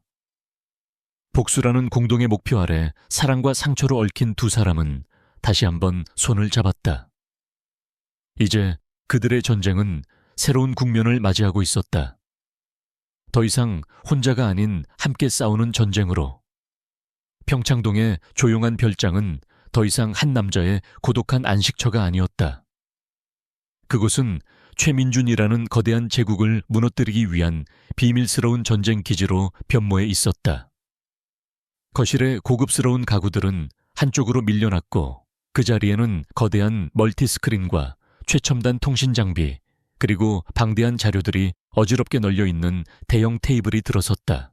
강지훈과 윤서연 그리고 김 비서와 정보전략팀의 팀장까지 극소수의 핵심 인력만이 이곳에 24시간을 지키고 있었다. 며칠 전까지만 해도 상상할 수 없었던 조합이었다. 이게 내가 어젯밤 빼내온 자료 전부야. 서연이 테이블 위에 펜 모양의 소형 카메라에서 꺼낸 마이크로 SD카드를 올려놓았다. 정보전략팀장이 그것을 즉시 노트북에 연결하자 스크린 위로 최민준의 비밀 금고 안에 있던 문서들이 차례대로 떠올랐다. 팀원들이 숨을 죽였다. 수백억 원대에 이르는 비자금 장부 정관계 인사들에게 건넨 뇌물내역 불법적인 방식으로 취득한 개발 정보들. 하나하나가 대한민국을 뒤흔들 만한 파급력을 가진 폭탄들이었다. 이 정도면 최민준을 사회에서 매장시키고도 남습니다. 김 비서가 흥분을 감추지 못하고 말했다. 아니, 지훈이 차가운 목소리로 그를 제지했다. 이걸로는 부족해. 모두의 시선이 그에게 쏠렸다. 이 자료들은 최민준의 사업가로서의 생명을 끊을 수는 있겠지. 하지만 우리가 원하는 건 그게 아니야. 그의 시선이 서연에게로 향했다. 3년 전 윤 회장님을 죽음으로 몰고 간 배임 혐의, 그리고 태수군의 뺑소니 사고. 이 자료들 어디에도 최민준이 그 사건들의 배후라는 직접적인 증거는 없어. 꼬리 자르기에 능한 그놈은 분명 하수인 한두 명에게 죄를 뒤집어 씌우고 법망을 빠져나갈 거다. 지훈의 말은 냉정했지만 정확했다. 그들이 원하는 것은 단순한 처벌이 아니었다. 모든 진실을 밝혀내고 아버지와 동생의 억울함을 완벽하게 풀어주는 것이었다. 그럼 어떻게 해야 합니까? 양동 작전으로 간다.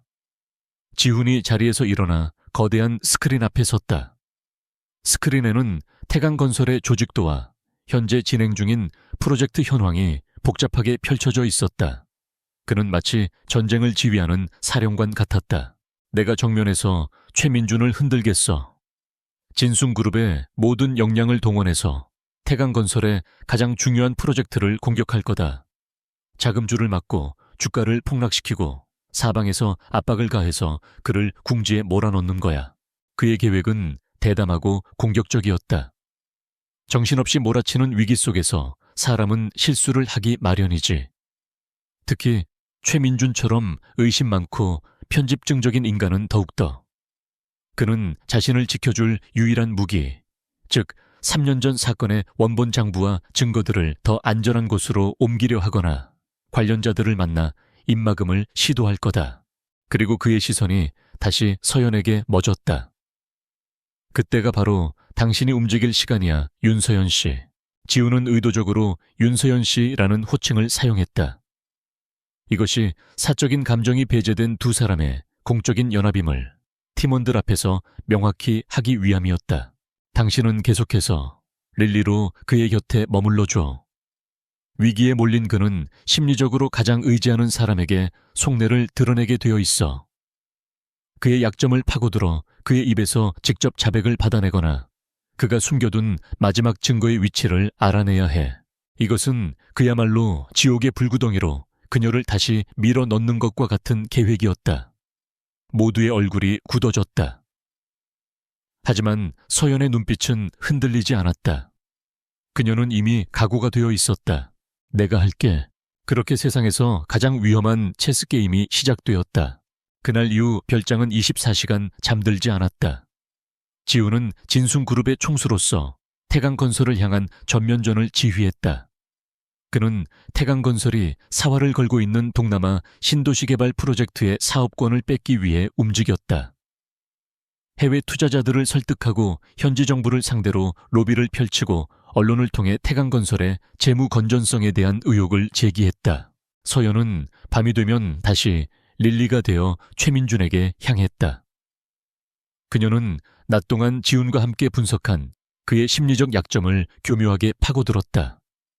지훈의 공격으로 궁지에 몰려 신경이 날카로워진 그에게 그녀는 유일한 위안이자 탈출구였다. 회장님, 너무 심려치 마세요. 강지훈, 그 사람 곧 제풀에 지쳐 떨어져 나갈 거예요. 그녀는 최고급 와인을 그의 잔에 따라주며 나지막이 속삭였다. 그녀의 목소리와 눈빛에는 그가 원하는 위로와 순종이 담겨 있었다. 그 쥐새끼 같은 놈. 최민준은 욕설을 내뱉으면서도 그녀가 따라주는 술은 거절하지 않았다. 그는 점점 더 서연에게 의지하기 시작했다. 별장에서의 시간은 묘한 긴장감과 동지애로 가득 찼다. 그들은 밤늦도록 함께 자료를 분석하고 전략을 짰다. 기업의 약점을 파고드는 법을 가르쳐주는 지훈과 최민준의 성격과 습관을 알려주는 서연. 두 사람은 서로에게 최고의 스승이자 파트너였다. 함께하는 시간이 길어지면서 그들을 가로막고 있던 얼음벽이 서서히 녹아내리기 시작했다. 어느 새벽 자료를 검토하다 지쳐 잠든 서연의 어깨 위로 지훈이 조용히 담요를 덮어주었다. 잠결에 그의 손길을 느낀 서연은 자신도 모르게 그의 손등에 뺨을 기댔다. 지우는 잠든 그녀의 얼굴을 한참 동안 안타깝게 내려다보았다. 또 어떤 날은 전략회의 중 의견 충돌이 벌어지기도 했다. 너무 위험해. 최민준이 당신을 데리고 그 별장에 가겠다는 건 함정일 수 있어. 지훈이 그녀의 계획을 거칠게 반대했다. 아니, 이건 기회야. 그가 가장 불안할 때 가장 비밀스러운 장소로 날 데려간다는 건 그만큼 날 믿고 있다는 증거라고. 서연 역시 물러서지 않았다. 그들의 언쟁은 과거의 감정 싸움과는 달랐다. 서로의 안전을 걱정하는 절박함이 묻어 있었다.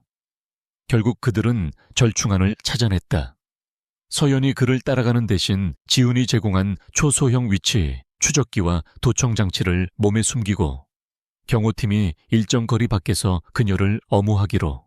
함께 위기를 헤쳐나가면서 그들은 3년 전 하지 못했던 이야기들을 나누기 시작했다. 서로가 얼마나 힘들었는지, 얼마나 서로를 그리워했는지. 오해의 조각들이 하나씩 맞춰지며 그 자리에 깊은 이해와 용서가 자리 잡았다. 사랑이라는 감정은 사라진 것이 아니라 상처와 오해의 두꺼운 퇴적층 아래에 잠들어 있었을 뿐이었다. 마침내 지훈의 계획이 효과를 발휘하기 시작했다. 태강건설의 주가는 연일 폭락했고 해외 개발 프로젝트는 무산될 위기에 처했다. 자금 압박에 시달린 최민준은 극도로 예민하고 불안정한 모습을 보였다. 그리고 그들이 기다리던 순간이 찾아왔다. 릴리. 어느 날 밤 최민준이 서연을 불렀다. 그의 눈은 술과 피로로 붉게 충혈되어 있었다. 내일 밤 나하고 같이 갈 데가 있어. 아주 조용하고 안전한 곳으로. 서연의 심장이 세차게 뛰었지만 그녀는 태연하게 미소 지었다. 어디든 좋아요. 회장님과 함께라면. 다음 날 저녁 작전 실행을 앞둔 별장의 공기는 얼음장처럼 차가웠다. 서연은 검은색 원피스로 갈아입고 있었다. 지훈은 그녀의 옷깃 안쪽에 초소형 녹음 및 통신 장치를 부착해 주었다. 그의 손길은 전문가처럼 침착했지만 미세하게 떨리고 있었다. 이 버튼을 3번 연속으로 누르면 즉시 경호팀이 진입할 거야. 무슨 일이 생기면 절대 망설이면 안 돼. 알아. 그는 그녀의 귀에 귓속형 통신 장치를 넣어주었다. 그의 손가락이 그녀의 귓가를 스치는 순간 두 사람 사이에 짜릿한 전류가 흘렀다. 모든 준비가 끝났다. 두 사람은 말없이 서로를 바라보았다. 서연아. 그가 처음으로 그녀의 진짜 이름을 불렀다. 공적인 연합이 아닌 한 남자로서. 조심해. 그의 눈 속에는 그녀를 향한 깊은 걱정과 애틋한 사랑이 가득 담겨 있었다. 그것은 그 어떤 말보다 더 강력한 약속이었다. 서연은 대답 대신 그의 넥타이를 바로잡아 주었다. 그리고 까치발을 들어 그의 뺨에 가볍게 입을 맞췄다. 걱정 마. 당신이 있잖아. 짧은 입맞춤. 그것은 3년의 시간을 뛰어넘어 다시 이어진 그들의 첫 입맞춤이자 위험한 전쟁터로 나가는 전사의 출정식과도 같았다.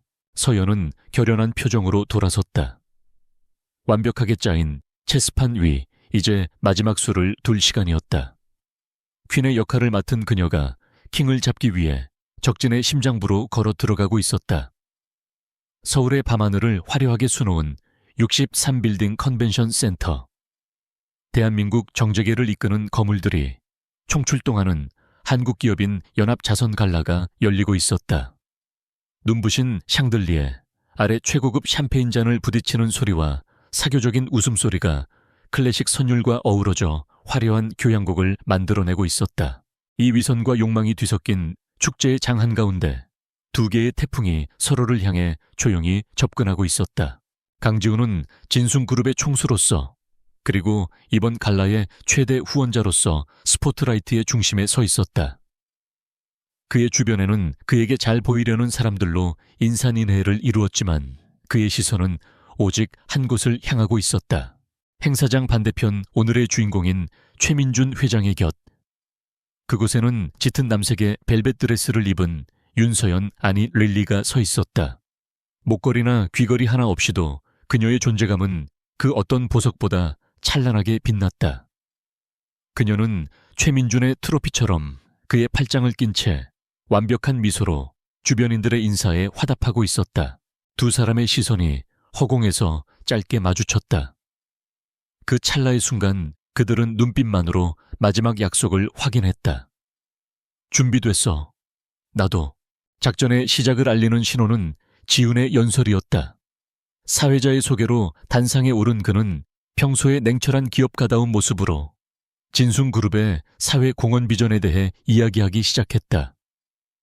그의 차분하고 논리적인 연설에 모두가 집중하고 있을 때였다. 기업의 진정한 가치는 이윤 창출에만 있는 것이 아니라 투명하고 공정한 사회를 만드는 데 기여하는 것에 있다고 믿습니다. 부정한 방법으로 쌓아 올린 성은 결국 모래성처럼 무너지기 마련입니다.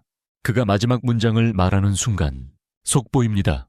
연설대 뒤편의 거대한 스크린이 갑자기 긴급 뉴스 화면으로 전환되었다.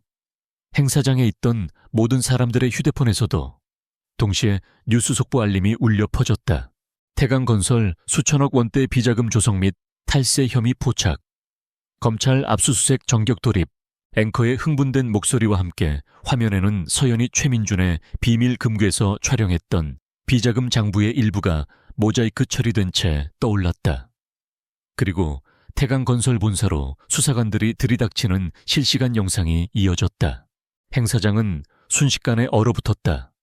모든 시선이 단 한 사람 최민준에게로 쏠렸다. 최민준의 얼굴은 하얗게 질려 있었다. 그는 손에 들고 있던 샴페인 잔을 떨어뜨릴 뻔했다. 이게 무슨 말도 안 돼. 저건 조작이야. 음해야. 그의 고함 소리가 웅성거리는 장내를 갈랐다. 그는 본능적으로 강지훈을 노려보았다. 단상 위에서 자신을 차갑게 내려다보고 있는 지훈의 눈빛과 마주친 순간 그는 모든 것이 지훈의 계략임을 직감했다. 강지훈, 내 놈 짓이구나. 기자들이 냄새를 맡은 상어떼처럼 최민준에게 몰려들기 시작했다. 회장님, 사실입니까? 비자금 조성에 대해 한 말씀 해주시죠.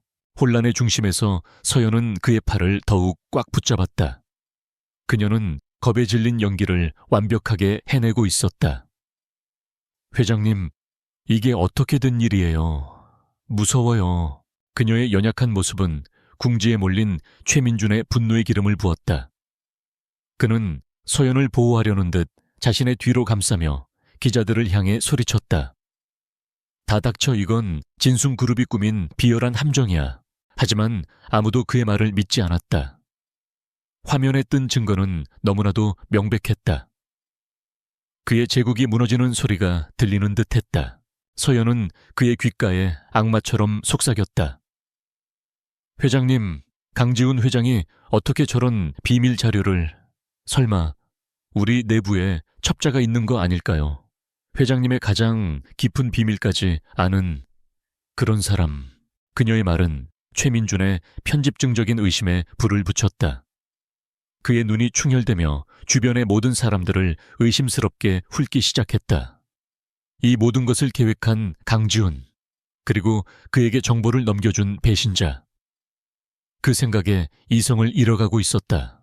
단상에서 내려온 지훈이 보란듯이 최민준의 앞으로 다가왔다. 두 사람 사이에는 보이지 않는 스파크가 튀었다. 자오소 소초에. 회장 꼴이 말이 아니군. 지훈의 목소리는 얼음처럼 차가웠다. 내 놈이 감히 나를 건드려.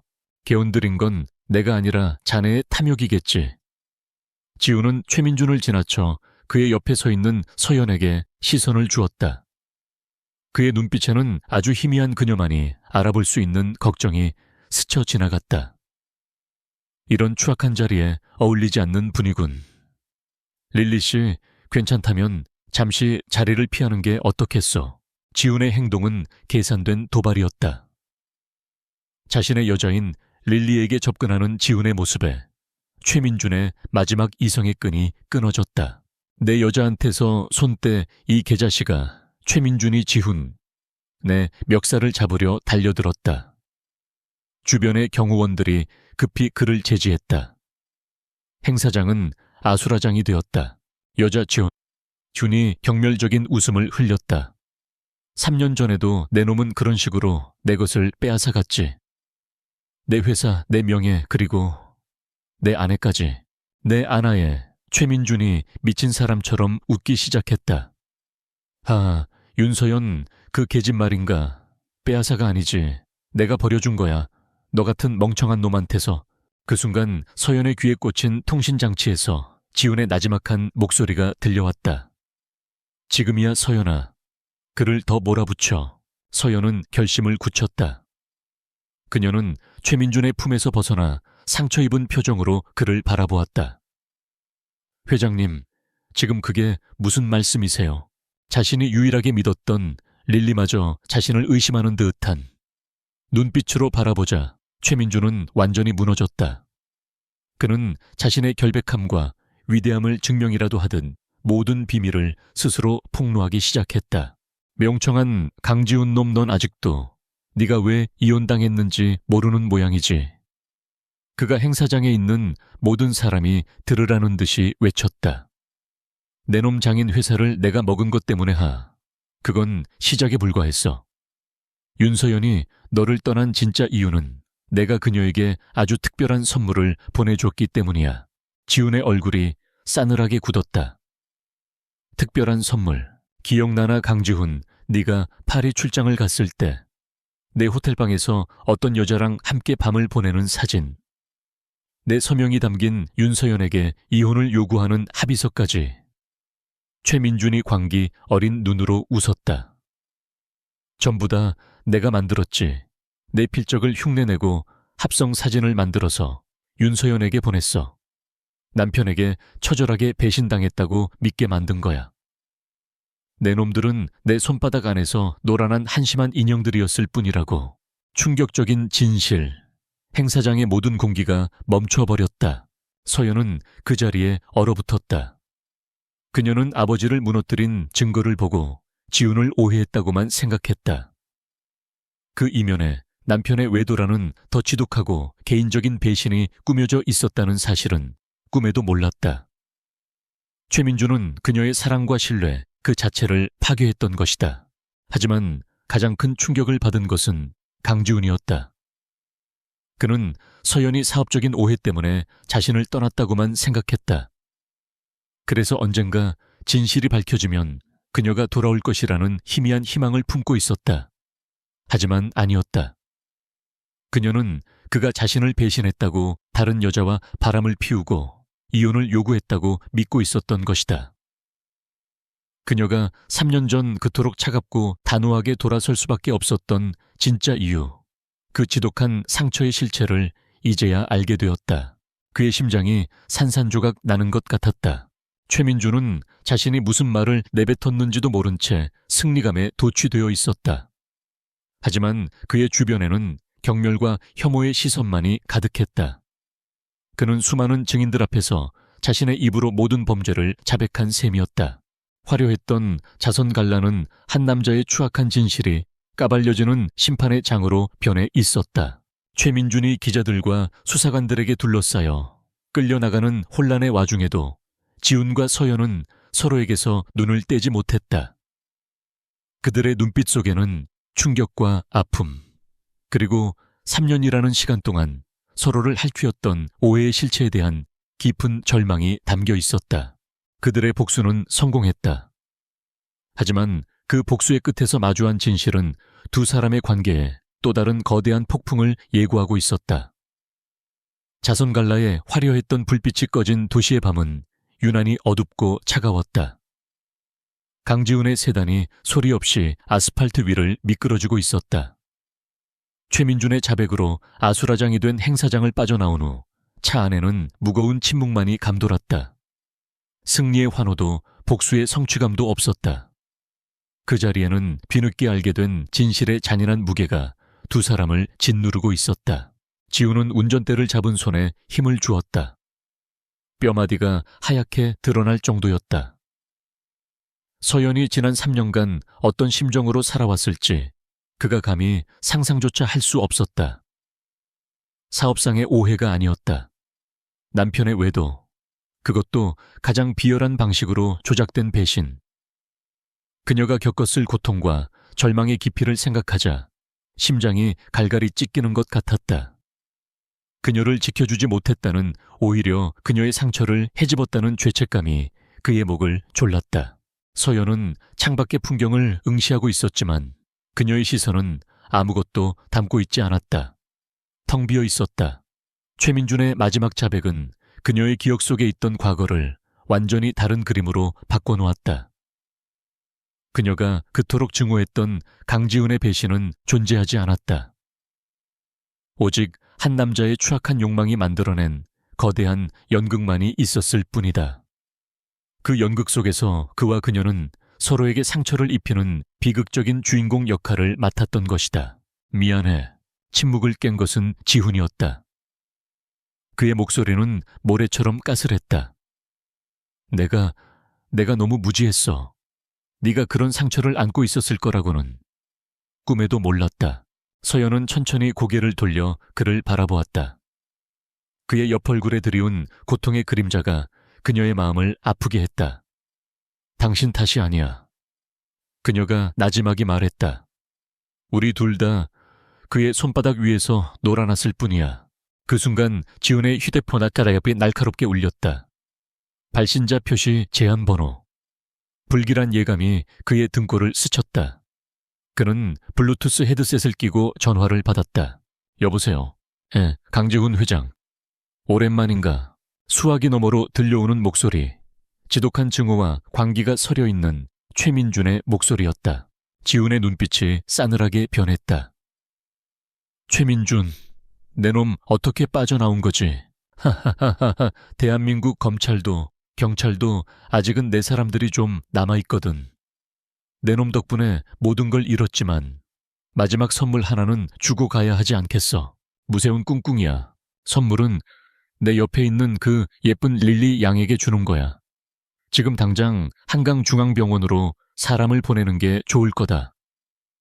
내 놈들이 아주 애지중지하는 윤태수 군 말이야.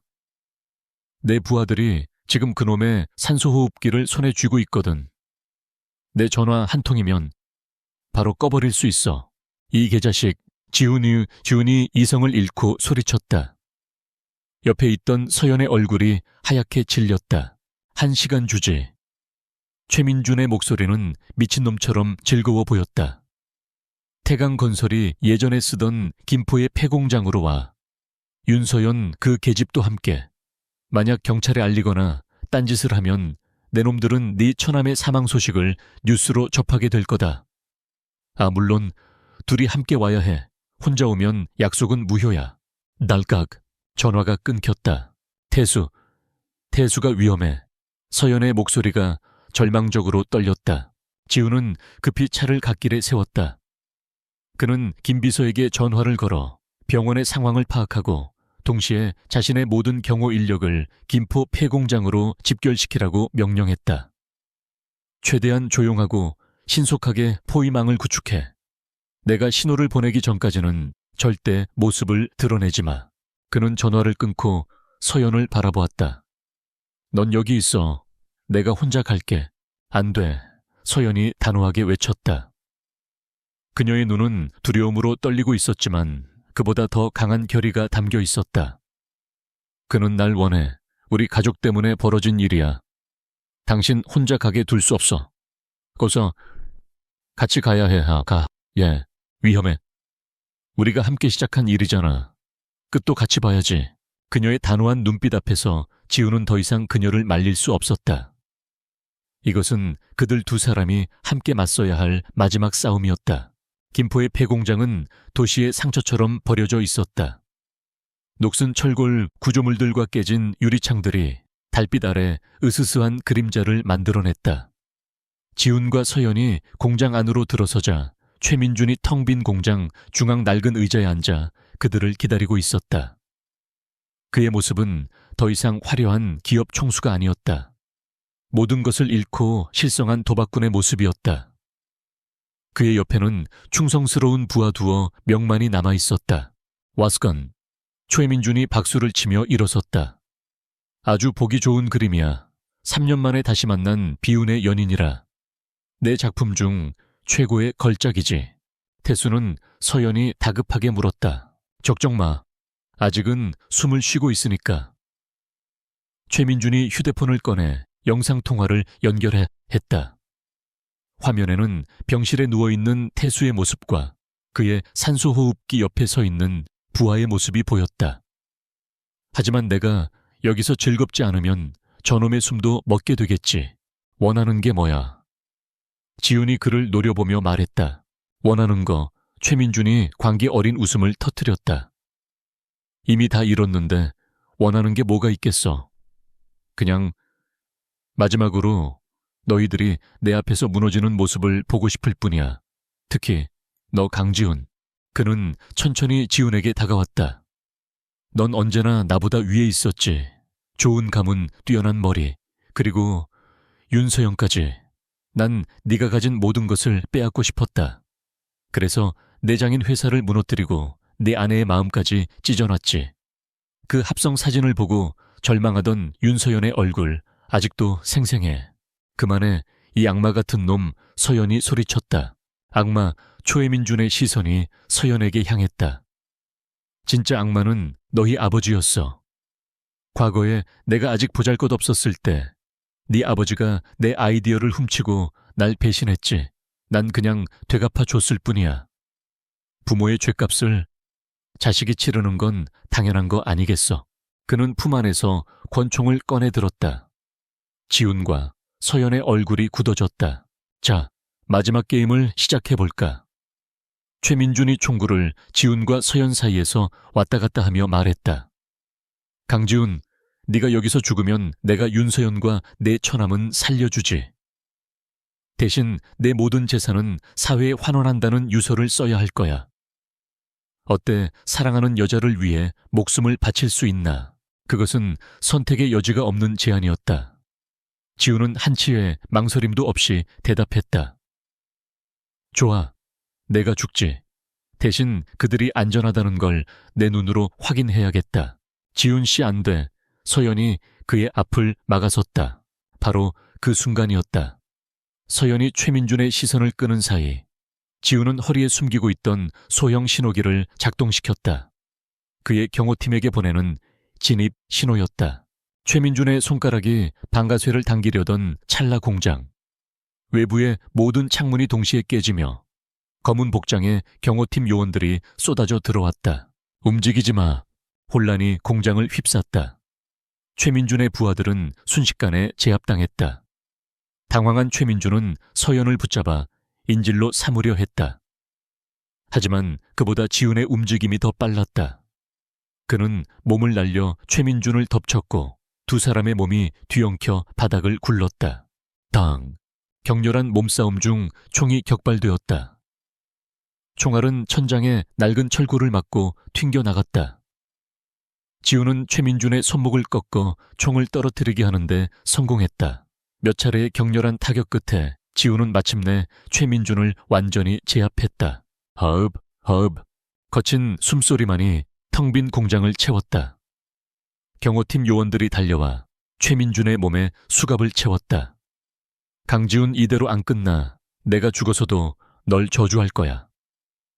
그는 끌려나가면서까지 악에 바친 저주를 퍼부었다. 한때 세상을 호령하던 남자의 비참한 마지막이었다. 모든 소음이 사라지고 다시 정적이 찾아왔다. 김비서에게서 전화가 걸려왔다. 병원에 있던 최민준의 부하들도 모두 체포되었고 태수는 무사하다는 보고였다. 지훈은 천천히 몸을 일으켜 서연에게 다가갔다. 그녀의 얼굴은 눈물과 먼지로 얼룩져 있었지만 그녀는 그 어느 때보다 강인해 보였다. 외부의 모든 위협이 사라졌다. 그들을 짓누르던 거대한 악의 축이 무너졌다. 이제 남은 것은 지난 3년간 서로의 마음에 남겨진 상처와 폐허뿐이었다. 지훈은 아무 말 없이 서연을 자신의 품으로 끌어당겼다. 단단한 그의 품에 안기는 순간 서연은 참아왔던 모든 감정을 터뜨리며 그의 어깨에 얼굴을 묻고 흐느꼈다. 지훈은 그녀의 등을 가만히 토닥여 주었다. 그 포옹에는 미안함과 고마움, 안도감, 그리고 말로 다 할 수 없는 사랑이 담겨 있었다. 육체적인 위험은 끝났다. 하지만 그들의 감정적인 여정은 이제 막 가장 중요하고 마지막 단계를 앞두고 있었다. 폭풍이 지나간 자리에 언제나 고요가 찾아오는 것은 아니었다. 최민준이라는 거대한 태풍이 휩쓸고 간 대한민국 정적에는 한동안 거센 후폭풍에 시달렸다.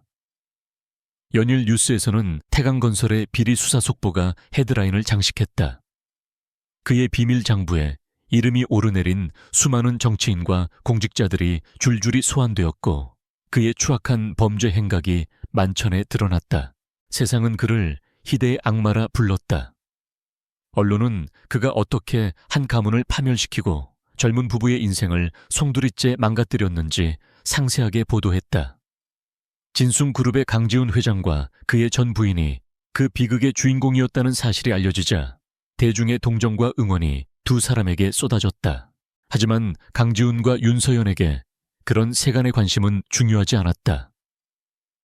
그들은 세상의 소음으로부터 한 발 물러나 오직 두 사람만의 시간을 보내고 있었다. 무너진 과거의 폐허 위에서 새로운 미래를 조심스럽게 쌓아 올리는 시간이었다. 몇 주 후 한강중앙병원 VIP 병동. 따스한 햇살이 창가를 통해 길게 늘어져 들어오고 있었다. 윤서연은 침대에 누워있는 동생 태수의 손을 꼭 잡고 있었다. 3년 동안 의식 없이 누워만 있던 동생의 얼굴이 오늘은 어쩐지 조금 평온해 보였다. 태수야, 누나야, 이제 다 끝났어. 우리를 괴롭히던 나쁜 사람 벌 받았어. 그러니까 너도 이제 그만 일어나야지. 응. 그녀의 목소리가 희미하게 떨렸다. 그 순간 그녀의 손을 잡고 있던 태수의 손가락이 아주 미세하게 꿈틀하고 움직였다. 방금 서연의 눈이 커졌다. 그녀는 놀라 옆에 서 있던 지훈을 돌아보았다. 지훈 역시 그 광경을 목격했다. 그는 조용히 그녀의 어깨를 감싸 안으며 호출 버튼을 눌렀다. 잠시 후 달려온 의사는 여러 가지 검사를 마친 뒤 흥분된 목소리로 말했다. 기적입니다. 윤태수 환자분 의식이 돌아오고 있습니다. 아주 느리겠지만 분명히 회복의 신호입니다. 의사의 말에 서연은 그 자리에 주저앉아 소리내어 울기 시작했다. 절망과 고통 속에서도 그녀를 버티게 했던 유일한 희망. 그 희망이 드디어 빛을 발하는 순간이었다. 지훈은 그녀의 곁에 가만히 앉아 그녀가 모든 슬픔과 안도를 눈물로 쏟아낼 때까지 묵묵히 등을 토닥여 주었다. 그의 존재는 이제 단순한 조력자가 아닌 든든한 가족 그 자체였다. 그날 오후 지훈은 서연을 차에 태우고 어디론가 향했다. 차가 도착한 곳은 그들이 함께 살았던 하지만 3년 전 이혼과 함께 처분했던 평창동의 옛 신혼집 앞이었다. 서연은 의아한 눈으로 그를 바라보았다. 여긴 어떻게 다시 샀어? 지훈이 담담하게 말했다. 우리의 시간이 멈춰버린 이곳에서 다시 시작하고 싶어서. 그는 서연의 손을 잡고 집 안으로 들어섰다. 내부는 3년 전 그들이 떠났던 모습 그대로였다. 함께 골랐던 소파 나란히 앉아 영화를 보던 홈시어터 그녀가 아끼던 그림들까지. 하지만 집안을 채우고 있던 것은 더 이상 아픈 기억의 먼지가 아니었다. 새로운 시작을 기다리는 희망의 온기였다. 두 사람은 거실 창가 서울의 풍경이 아름답게 내려다 보이는 곳에 나란히 섰다. 오랫동안 침묵이 흘렀다. 이제는 정말 마지막으로 남은 이야기를 해야 할 시간이었다. 서연아, 지훈이 먼저 입을 열었다. 3년 전 내가 더 현명했더라면, 내가 더 너의 마음에 귀를 기울였더라면 우린 이렇게까지 오지 않았을지도 몰라. 일에 미쳐서 네가 얼마나 힘든지 제대로 보지 못했고 자존심 때문에 내 약한 모습을 보여주지 못했어. 최민준이 우리에게 무슨 짓을 했든 결국 너와의 신뢰를 지키지 못한 건 남편이었던 내 잘못이야. 정말 미안했다. 그것은 변명이 아닌 진심 어린 사과였다. 그의 고백에 서연의 눈가가 뜨거워졌다. 아니, 그녀가 고개를 저었다. 나도 미안해. 당신을 믿지 못했어. 아버지의 일로 이성을 잃고 당신의 말을 들으려 하지 않았지. 그리고 다시 만났을 때 당신에게 너무 모진 말들만 했어. 당신을 지킨다는 핑계로 사실은 당신에게 다시 상처받는 게 두려웠던 건지도 몰라. 나 역시 당신에게 좋은 아내가 아니었어. 두 사람은 서로의 눈을 바라보았다. 그 눈 속에는 서로의 과오를 용서하고 서로의 상처를 보듬는 깊은 이해와 사랑이 담겨 있었다. 3년이라는 긴 시간을 돌고 돌아 그들은 마침내 서로에게 완벽한 진실을 마주하고 있었다. 이제 우리에게 덧씌워졌던 모든 거짓과 오해는 사라졌어. 지훈이 그녀의 뺨을 부드럽게 감싸 쥐었다. 과거를 없었던 일로 할 수는 없겠지. 하지만 그 아픈 과거를 발판 삼아 더 단단하고 성숙한 사랑을 만들 수는 있다고 믿어. 그는 그녀의 앞에 조용히 한쪽 무릎을 꿇었다. 그의 손에는 화려한 다이아몬드 반지 대신 그들이 결혼할 때 맞췄던 하지만 이혼 후 서랍 속에 잠들어 있던 낡은 결혼 반지가 들려 있었다. 윤서연, 과거의 강지훈이 아닌 지금의 나로서 다시 한번 너에게 청혼하고 싶어. 그의 목소리는 떨리고 있었지만 그 어느 때보다 진실했다. 나와 다시 시작해 주겠어. 진순그룹의 총수 강지훈의 아내가 아니라 그냥 강지훈이라는 남자의 유일한 사랑으로. 평생을 함께할 동반자로 다시 한번 내 손을 잡아주겠니? 서여연의 눈에서 뜨거운 눈물이 뺨을 타고 흘러내렸다. 그것은 슬픔의 눈물이 아닌 기쁨과 환희의 눈물이었다. 그녀는 말없이 고개를 끄덕였다. 세상 그 어떤 대답보다 더 확실한 긍정이었다. 지우는 떨리는 손으로 그녀의 네 번째 손가락에 다시 반지를 끼워주었다. 딱 맞는 그 감촉이 마치 지난 3년의 공백이 없었던 것처럼 자연스러웠다. 그는 일어나 그녀를 품에 안고 깊게 입을 맞췄다. 지독했던 폭풍우가 지나가고 마침내 찾아온 평화롭고 따스한 입맞춤이었다. 몇 달 후, 윤태수는 기적적으로 의식을 완전히 회복하고 재활치료에 매진하고 있었다. 그는 누나의 곁을 든든하게 지키고 있는 강지훈을 보며 진심으로 두 사람의 행복을 빌어주었다. 진순그룹은 강지훈의 투명한 리더십 아래 더욱 굳건하게 성장했고 사회적 책임을 다하는 존경받는 기업으로 거듭났다. 윤서연은 더 이상 릴리가 아니었다. 그녀는 결혼 전 자신의 꿈이었던 건축 디자인 공부를 다시 시작했다. 그녀의 얼굴에서는 과거의 그늘을 찾아볼 수 없었다. 오직 사랑하는 사람과 함께 미래를 그려나가는 행복과 자신감만이 빛나고 있었다. 어느 맑은 날 아침, 두 사람은 리모델링이 끝난 평창동 집의 테라스에 서서 떠오르는 아침, 해를 바라보고 있었다. 지우는 뒤에서 서연을 따뜻하게 감싸 안았다. 당신을 다시 만나지 못했다면 난 평생 저 차가운 도시의 불빛 속에서 길을 잃었을 거야. 지훈이 그녀의 귓가에 속삭였다. 서연은 그의 손 위에 자신의 손을 포겠다. 나도 마찬가지야. 당신이 아니었다면 난 복수라는 어둠 속에서 영원히 빠져나오지 못했을 거야. 두 사람은 말없이 떠오르는 태양을 바라보았다. 지독하게 길었던 밤이 지나고 마침내 그들의 인생에 새로운 아침이 밝아오고 있었다. 상처는 별이 되어 그들의 앞길을 비추는 등대가 되었고 함께 이겨낸 시련은 그 무엇도 끊어낼 수 없는 단단한 사랑의 끈이 되었다. 그들의 이야기는 비극으로 시작되었지만 용서와 이해를 통해 다시 피어난 사랑으로 완성되었다. 진짜 사랑은 폭풍우 속에서 부서지는 것이 아니라 그 폭풍우를 함께 헤쳐나가며 더욱 강해진다는 것을 그들은 온몸으로 증명해 보이고 있었다. 떠오르는 태양의 황금빛 햇살이 새로운 시작을 맞이한 두 사람을 따스하게 감싸주고 있었다.